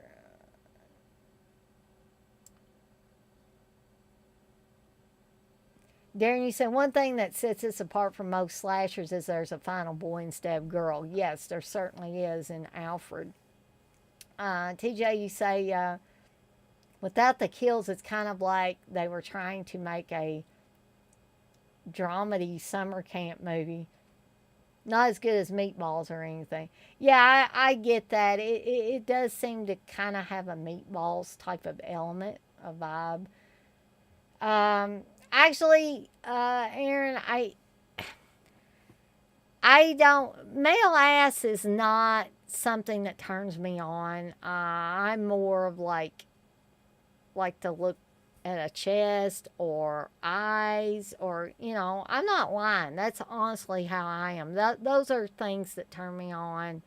Um, a certain way a guy smiles, Um, so, us gals are all different. So, not all of us want to go for that ass. So, uh, yeah, Tanner's favorite thing. Well, not really. Um, Actually, you say Malachi. Darren, you say, wasn't this Weinstein's first film? I wonder how many girls privately auditioned. I believe it was, Darren, and I don't even want to think about that considering what has come to light recently. John, you say, I know in real life camp can be that way. Counselors don't keep up well. Yeah. Phil, you say, of course they are brother and sister. X-ray, you say, did Cropsey master contorting while hiding in the woods? He seems to just materialize out there. Yeah, but I think it goes back to a lot of the slasher movies like Friday the 13th, where Jason's, you know, not there and then he's there all of a sudden with some axe or power tool or something. I think that's just the slasher way. Now we're coming up on the scene where the raft is floating back. And, Dave's telling everybody that it's basically a trick. They got Ringling Brothers out there. So Michelle's going to go out there and see what's up. Dave was actually going to take his shirt off and go out there, but Michelle's not having any of it. She's making the kids stay there. I think this is a pretty big scene coming up, too. With her going to the raft. We don't have too much more of this movie left. Actually, the version I'm watching on YouTube does not. I don't believe it has the end credits. So this may end a little bit earlier than you guys that have the Scream Factor release, the Arrow release that you're playing as we watch this. And now Todd got kind of knocked out, so he's coming back to see what's going on and see if anybody's seen Alfred. And Michelle's finally made it to the raft, and Woodstock's severed arm falls out in there, and there's the rest of Woodstock. But is it just me, or did the arm with the sleeve on it, didn't it look like a scuba thing, and instead a scuba outfit rather than just a regular shirt sleeve? Maybe just because it was wet. Now everybody's upset and crying, and so Todd's sending Michelle back to get some help. Going back to camp to get some help. So she's basically going to take the rest of the kids, minus Alfred, and try to get some help back at the camp. And Todd's going to go to see if he can find out, one, if Alfred is still alive, and two, where is he if he is alive. And we see, uh-oh, Cropsey's still up there with the shears.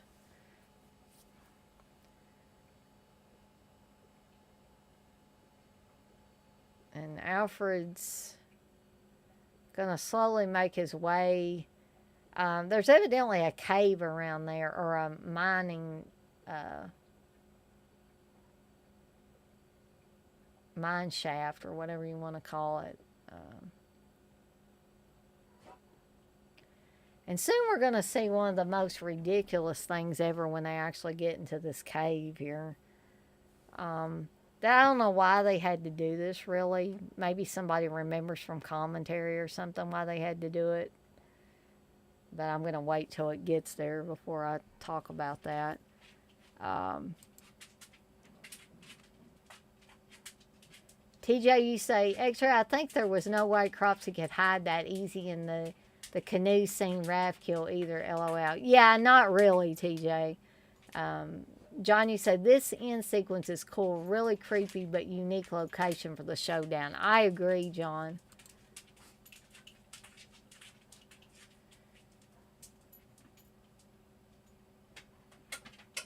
And is it just me, or does this group manage to get back to camp really quickly? I mean, I know the others got stopped because they saw the canoe and everything. I'm not sure what the hell Cropsy did with the rest of those damn canoes because they had several of them.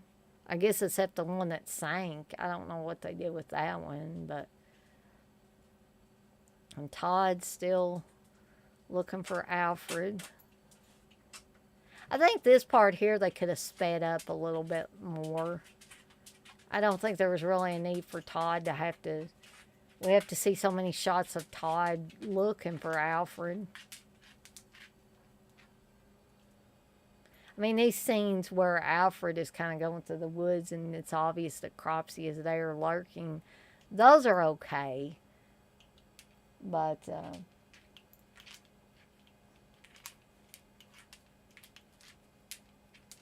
Brandon is still he's getting tired, but he's still pacing. Okay, and so the head of the camp thinks that they're playing a trick on him, and that Todd has put Michelle up to this. But look at her, and she yells at him, and she said, "Look at those kids. I mean, they're sweaty and they're dirty, and they're crying and everything else. It's like what."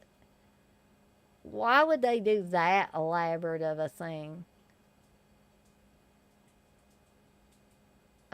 So finally he realizes, yeah, something's up. So Alfred's making it to the mine shaft.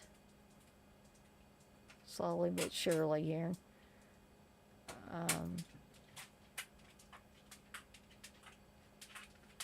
I honestly would not want to willingly go into this mine shaft. I don't think he really is that much, but oh goodness.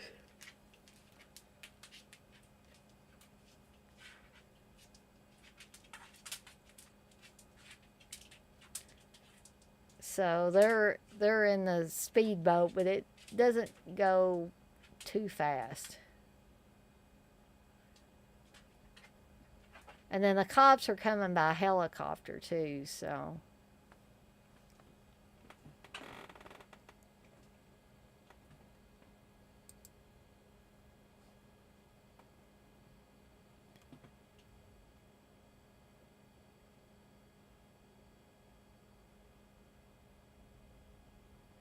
John, you said Cropsy has one of the ugliest noses ever. The real actor looks scary to me.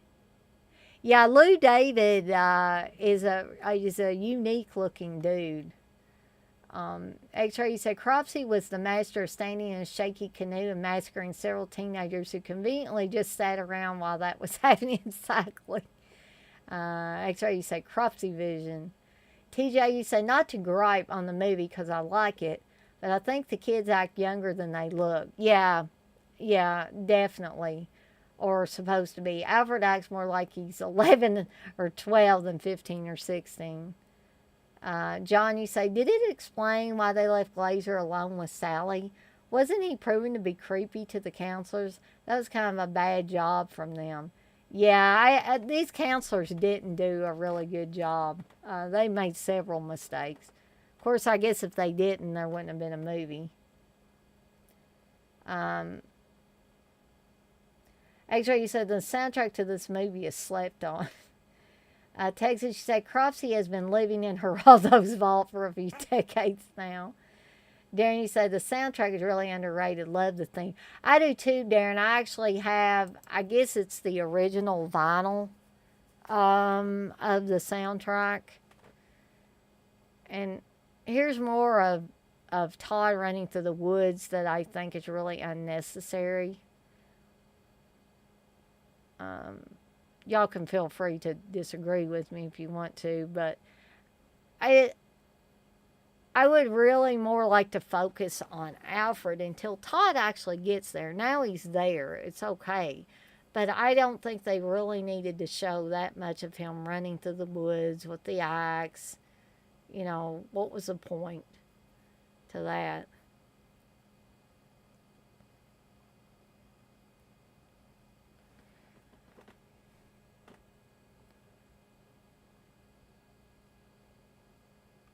We got about 10 more minutes from my estimation here. Again, this is not a super long movie. It's not a super short movie either, but it's not super long.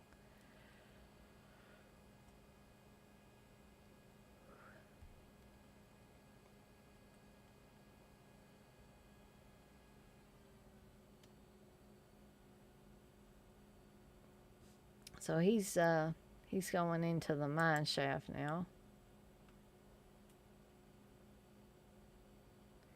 John, you say, yeah, true. It's kind of a given in a camp movie for bad counselors. Yes. Uh, John, you say, no real life camp would be like, good night, wear some rubbers. Or I would hope not. Exactly. Yeah. They would not be encouraging the goings on in these movie camps, I'm sure.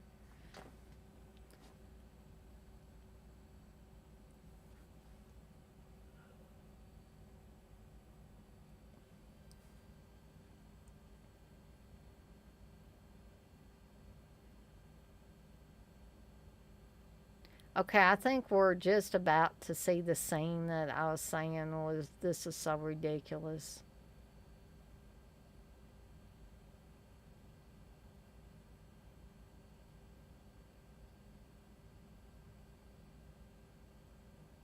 Why did he just fall down like that?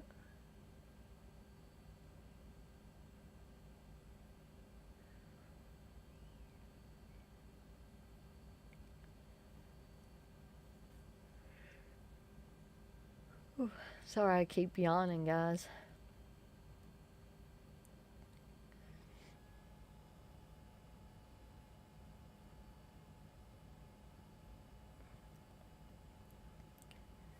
See, here's too much of him creeping around in the mine shaft, too. It's like, come on, let's get to the action. So you can see I do have some faults with the movie. I don't think it's just completely perfect.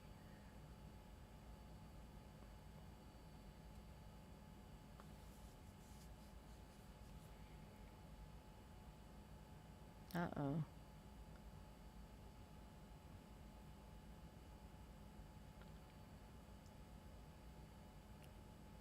Okay, I think this is the scene here.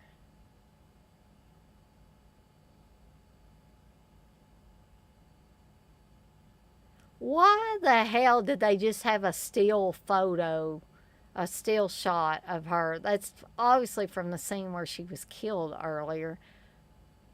Like, if they couldn't get the real actress back to have her in that scene, why didn't they just leave that out? There was really no reason for that, and that's obviously a very poorly shot scene there. Okay, so now we're going to go back and we're going to figure out why Todd, it seems that Cropsey is focusing on getting rid of Todd. It seems like he was working up to get to Todd. So it's going to happen here soon. That was Todd. Todd was one of the young boys at camp um, that caused Cropsey to get burned. And there is Lou Davids. He's a very, very unique looking person.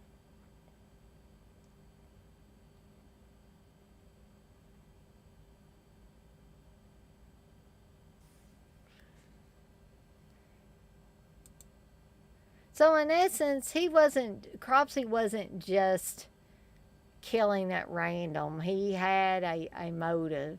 Um, and I'm guessing that he could only really get to Todd from that original group of kids. And so then he was just killing off the counselors that, or I mean, the kids that Todd was supposed to be in charge of just for good measure. Um,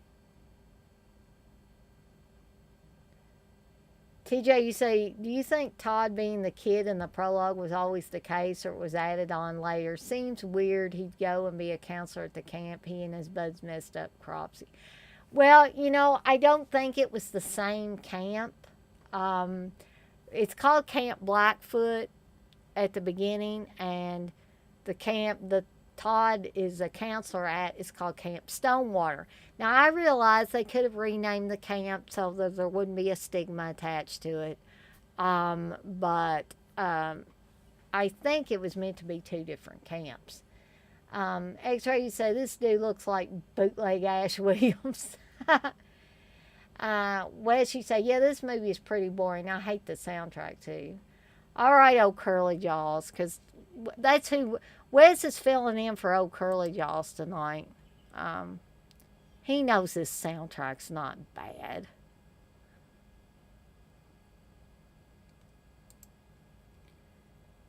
Um, Phil, you say head of the camp is a dumbass. He pretty much seems to be. John, you said the soundtrack was almost like a basic Casio or early synth.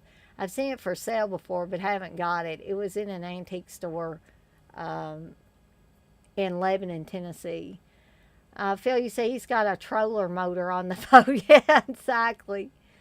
X-Ray, you say, let's be real, though. Cropsey has more realistic burn victim makeup than Freddy ever did. Wait a minute. X-Ray, you say, if they remade this movie, Camp Blackfoot would probably be renamed because it ain't woke. Exactly, X-Ray. Darren, you say, makes no sense that we didn't get a sequel. The movie did pretty well from what I remember. Yeah, sadly, we didn't ever get that sequel. So basically, now Cropsy's trying to burn Todd. Alfred has managed to free himself. He stabs Cropsy with his own shears. Actually, that burn makeup, Tom Savini studied books on people that had actually been burned. So I'm guessing that makeup was pretty spot on to what people that have been severely burned really look like.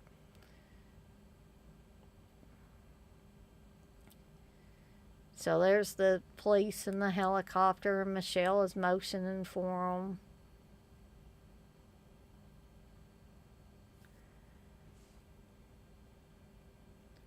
And Todd and Alfred think everything's okay.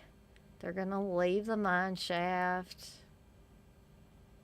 We know something else is up.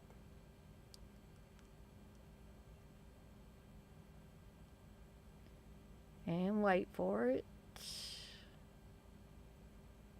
There we go. Cropsy's not quite done yet. Now he gets an axe to the face. And then he's going to get burned once again.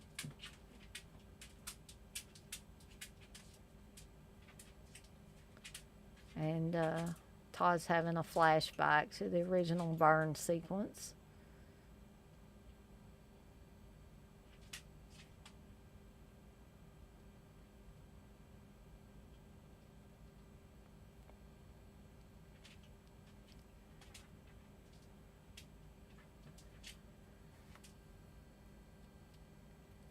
And we're going to here shortly get treated to a second campfire sequence where a different head counselor is telling a story about Cropsy. Although the story doesn't seem as good told by this camp counselor, I don't think. Completely my opinion, though. And here this guy is. And he kind of does look like he has a Mrs. Voorhees sweater on. Only it's not quite as bulky as Mrs. Voorhees' sweater. I just don't like the way this guy tells the camp story, as well as the way Todd told it.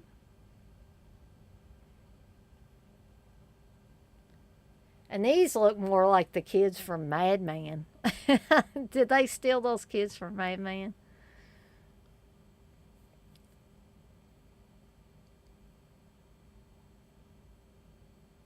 I do like this tagline though.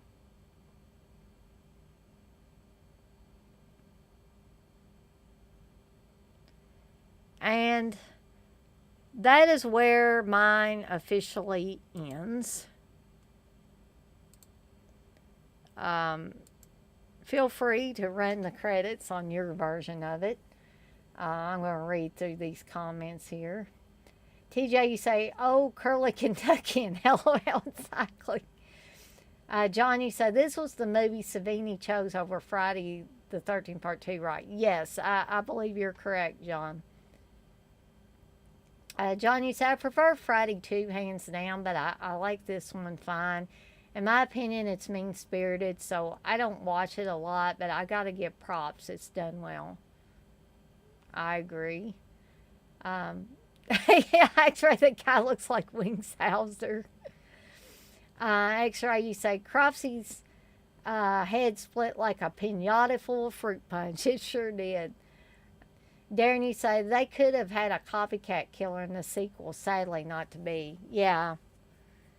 I mean, the way it ended with the reprisal of the campfire scene from earlier, I it very well could have there could have been a sequel.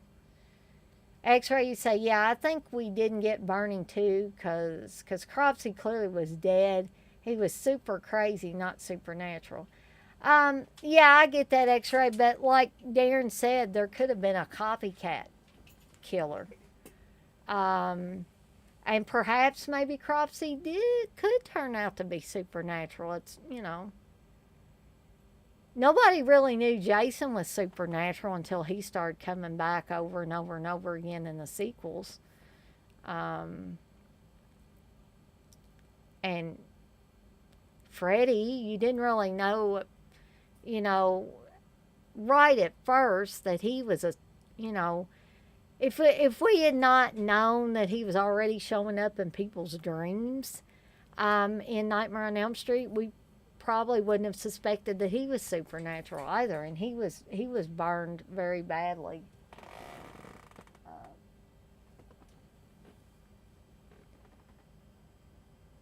Cropsy versus Angela, who wins? That's a good question, X-Ray. Probably, as much as I love the character of Angela, I would probably have to say Cropsy would win, because he seems to have more of a collection of weapons at his disposal than Angela does. Except she did have that little hatchet thing, and she hatcheted up those kids.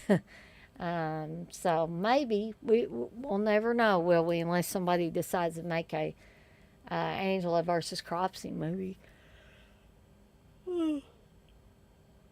Oh goodness. So guys, sadly I didn't see Dirk in here tonight. Perhaps he'll be able to watch this later. Again, I want to apologize for not being able to do it yesterday evening, like I had originally planned. But, from time to time, things like that come up, and I do apologize for it. But we got to do it tonight, and I had a lot of fun. I hope you guys had a lot of fun having this watch along, talking about the movie. I do want to ask you guys that are in here, and for those of you that watch this later, you can let me know on Facebook or whatever. Would you like me to do a watch along thing once a month? Because we could do that. I can put 5 more movies up in August, and you guys can pick from those, and we can, have another one of these. I'm not sure what is going on at that gate. Oh, Reggie. Reggie's wanting my attention, I'm guessing. Let me slide back over here. Phil, you say it's surprising this didn't get a sequel because everything got a sequel that was a slasher back in the day. Yeah, you're right. TJ, you said this is a good time. Thanks, Dana. Well, thank you, TJ, for stopping. About to lose my voice again, guys. I've talked too much, haven't I? Thank you for stopping by and hanging out with us. X-ray, you say once a week. I don't know if I could do once a week, but once a month I could definitely do. You want a double feature, X-ray? You want Pieces and Slaughter High? Well, maybe we could do that, especially if I could do it on a Saturday. Darren, you say do these regular for sure. Okay, so we'll plan to do another one of these in August, and I'll keep doing these once a month as long as I can, or until people get sick of them, whichever comes first. And since X-Ray brought up Pieces and Slaughter High, X-Ray, let me just clarify. Are you talking about doing one for each of them together or single? Like do a watch along for Pieces 1 month, do one for Slaughter High 1 month. So what does everybody in here think about me maybe not putting up a poll for this one? What do you think about me doing one for Pieces and Slaughter High, or just one or the other? I just wanted to clarify what X-Ray meant. If he meant do one for Pieces 1 month, do one for Slaughter High the next month. So I'd like to hear what you guys' thoughts are.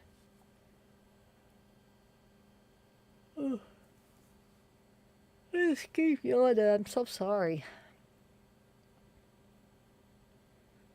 But I know Michael Felsher's going to be on, a.k.a. Slippy, here at 9 o'clock, I believe. So I'm not sure. I'm not going to keep you guys any longer than I have to, because there may be many of you that want to go over there and catch that. You meant separate ones? Okay. That's cool too. So what does everybody think about me doing one for Pieces in August? We could maybe do it the first weekend in August, or we can wait a little bit. Would you rather me do that, or do you want me to put a poll up? Darren, you agree to do them separate? Okay. So I'm hearing what Darren would like. I'm hearing what X-Ray would like. Anybody else got any thoughts?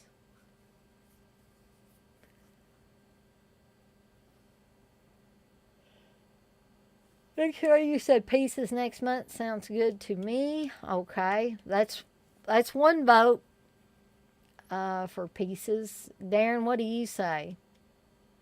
Or anybody else that's still in here that hasn't left yet? Darren's up for Pieces. Okay, so that's 2 votes right now for the people that are in here. TJ, Phil, Wes, Aaron. If you're still in here, you guys got Texas. If you're still in here, do you guys have any thoughts on that? Sounds like we might be going with Pieces next month. TJ, you said majority rules, but Pieces sounds cool. Okay. James Rose. Hey, James. You say both. Well, both might be too much for one night, but I would be willing to do Pieces in August and Slaughter High in September if that will work for everybody. Yeah, it does sound more appropriate for September. Yeah, I agree with you. So if nobody has any objections, we can do Pieces in August, Slaughter High in September.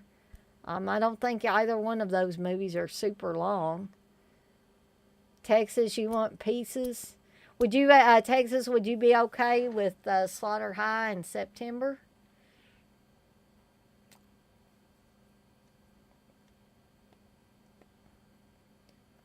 So for those 2 months, if we can agree on that, I won't do any voting for August and September. I won't put a poll out. Phil, you said last night I was watching The Ghost of Mr. Chicken, so I wouldn't have been able to watch last night. I got you. I like The Ghost of Mr. Chicken. So I'm glad you were able to join us tonight, Phil. Um, so, Phil, what do you think about Pieces next month and Slaughter High the following month? James, you're for Pieces in August? Okay. It seems like the majority of you want to do Pieces for August, so I think that's going to be our pick.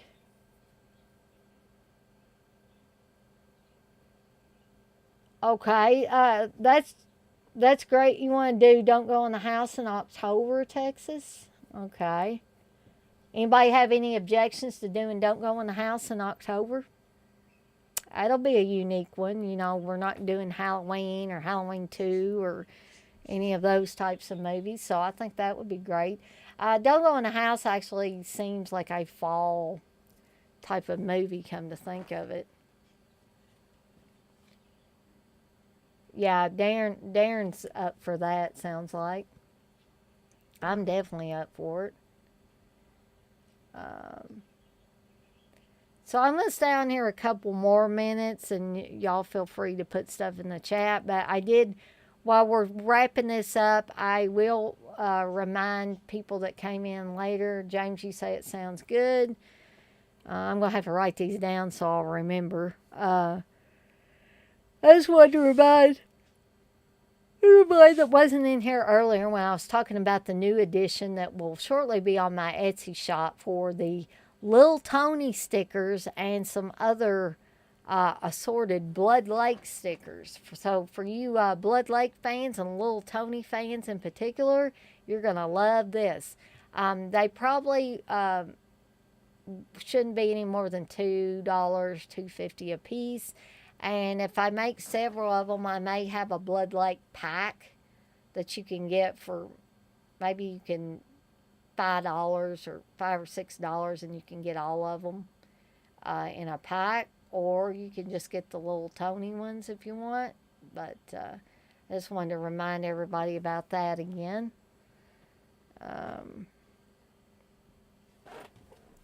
But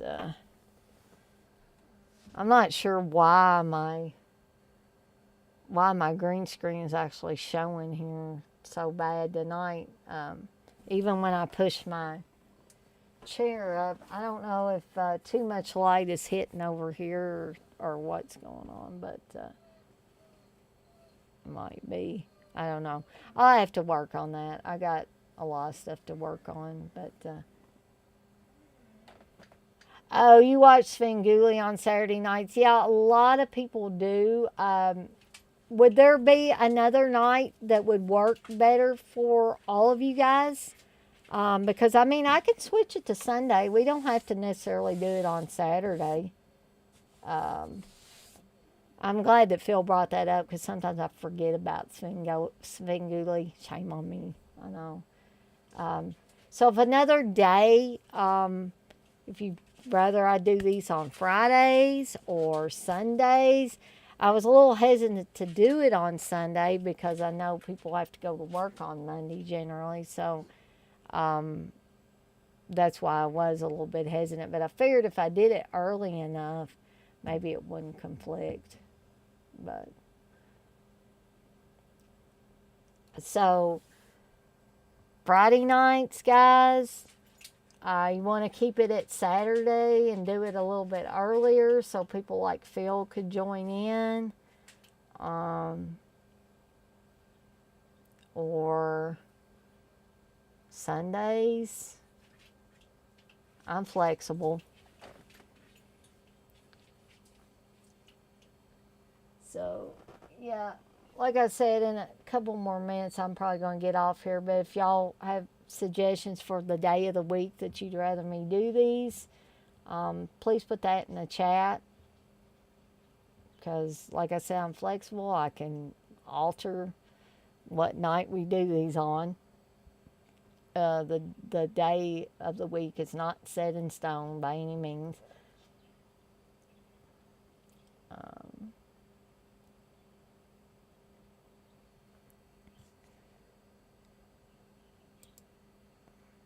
give y'all a chance to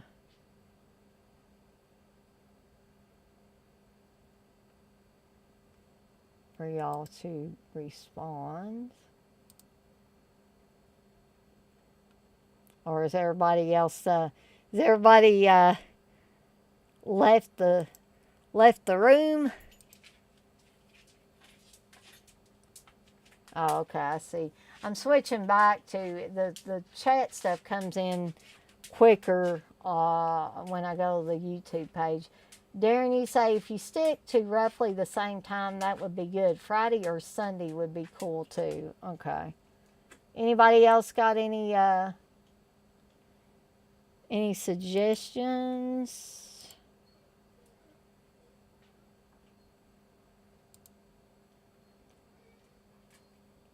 Texas, you say I agree with Darren either way. John, you say I know cruising is talked about a lot, but I recommend it. It's a really cool film from Pacino.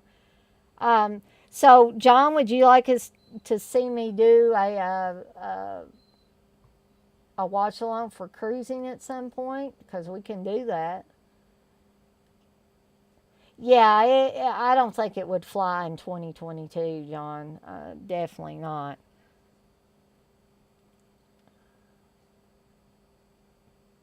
Which we had quite a few people in here tonight. Phil, you said both are good movies. I'm fine with either. Okay. I tell you what. Blood Diner one would be awesome too, John. I tell you what, guys. I will put Blood Diner on the future agenda as well, John. That and cruising. Um, Night of the Comet for December. I would consider that one. TJ. But I tell you what, why don't the next one we do in August, we're going to do Pieces.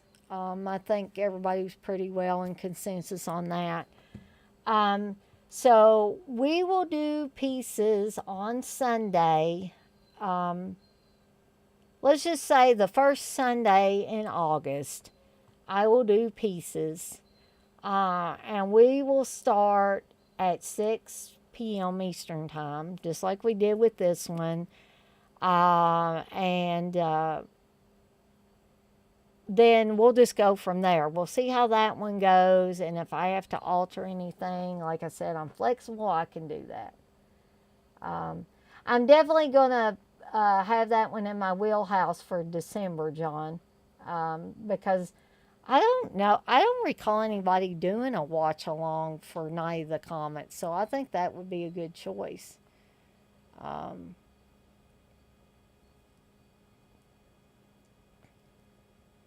But maybe we can do.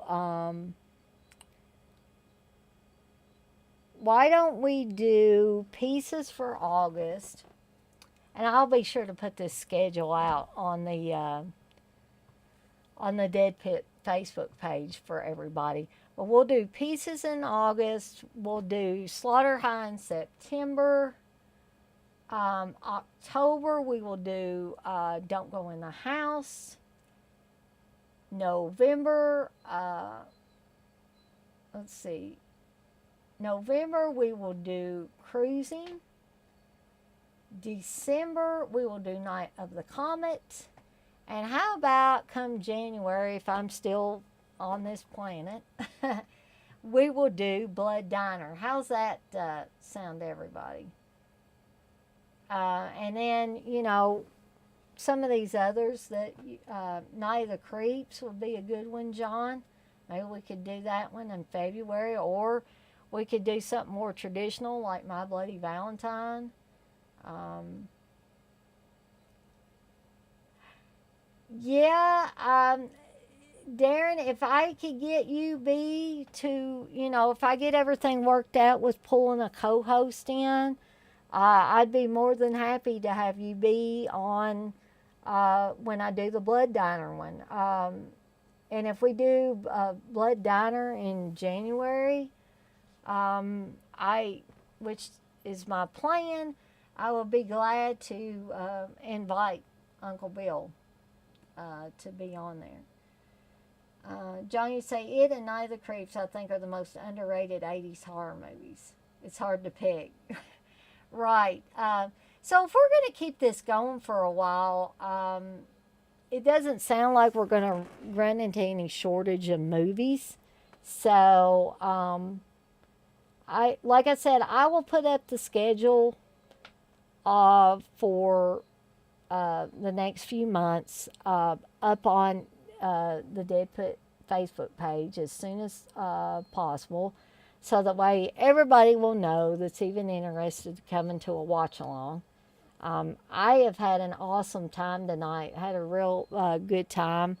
I'm sorry that some people had to miss out because I didn't have it yesterday. But I'm also glad that people like Phil got to come in because they couldn't have come in last night. Night, Phil. And it all sounds good to you, TJ? Cool. So, with that being said, guys, I think we got our schedule up for the next few months anyway, barring anything crazy happening. So I look forward to it. And guys, I'm going to skedaddle on out of here for the night, get me something to eat, take me a shower, all that good stuff. And I will see all of you guys on the flip side. Y'all have a great night.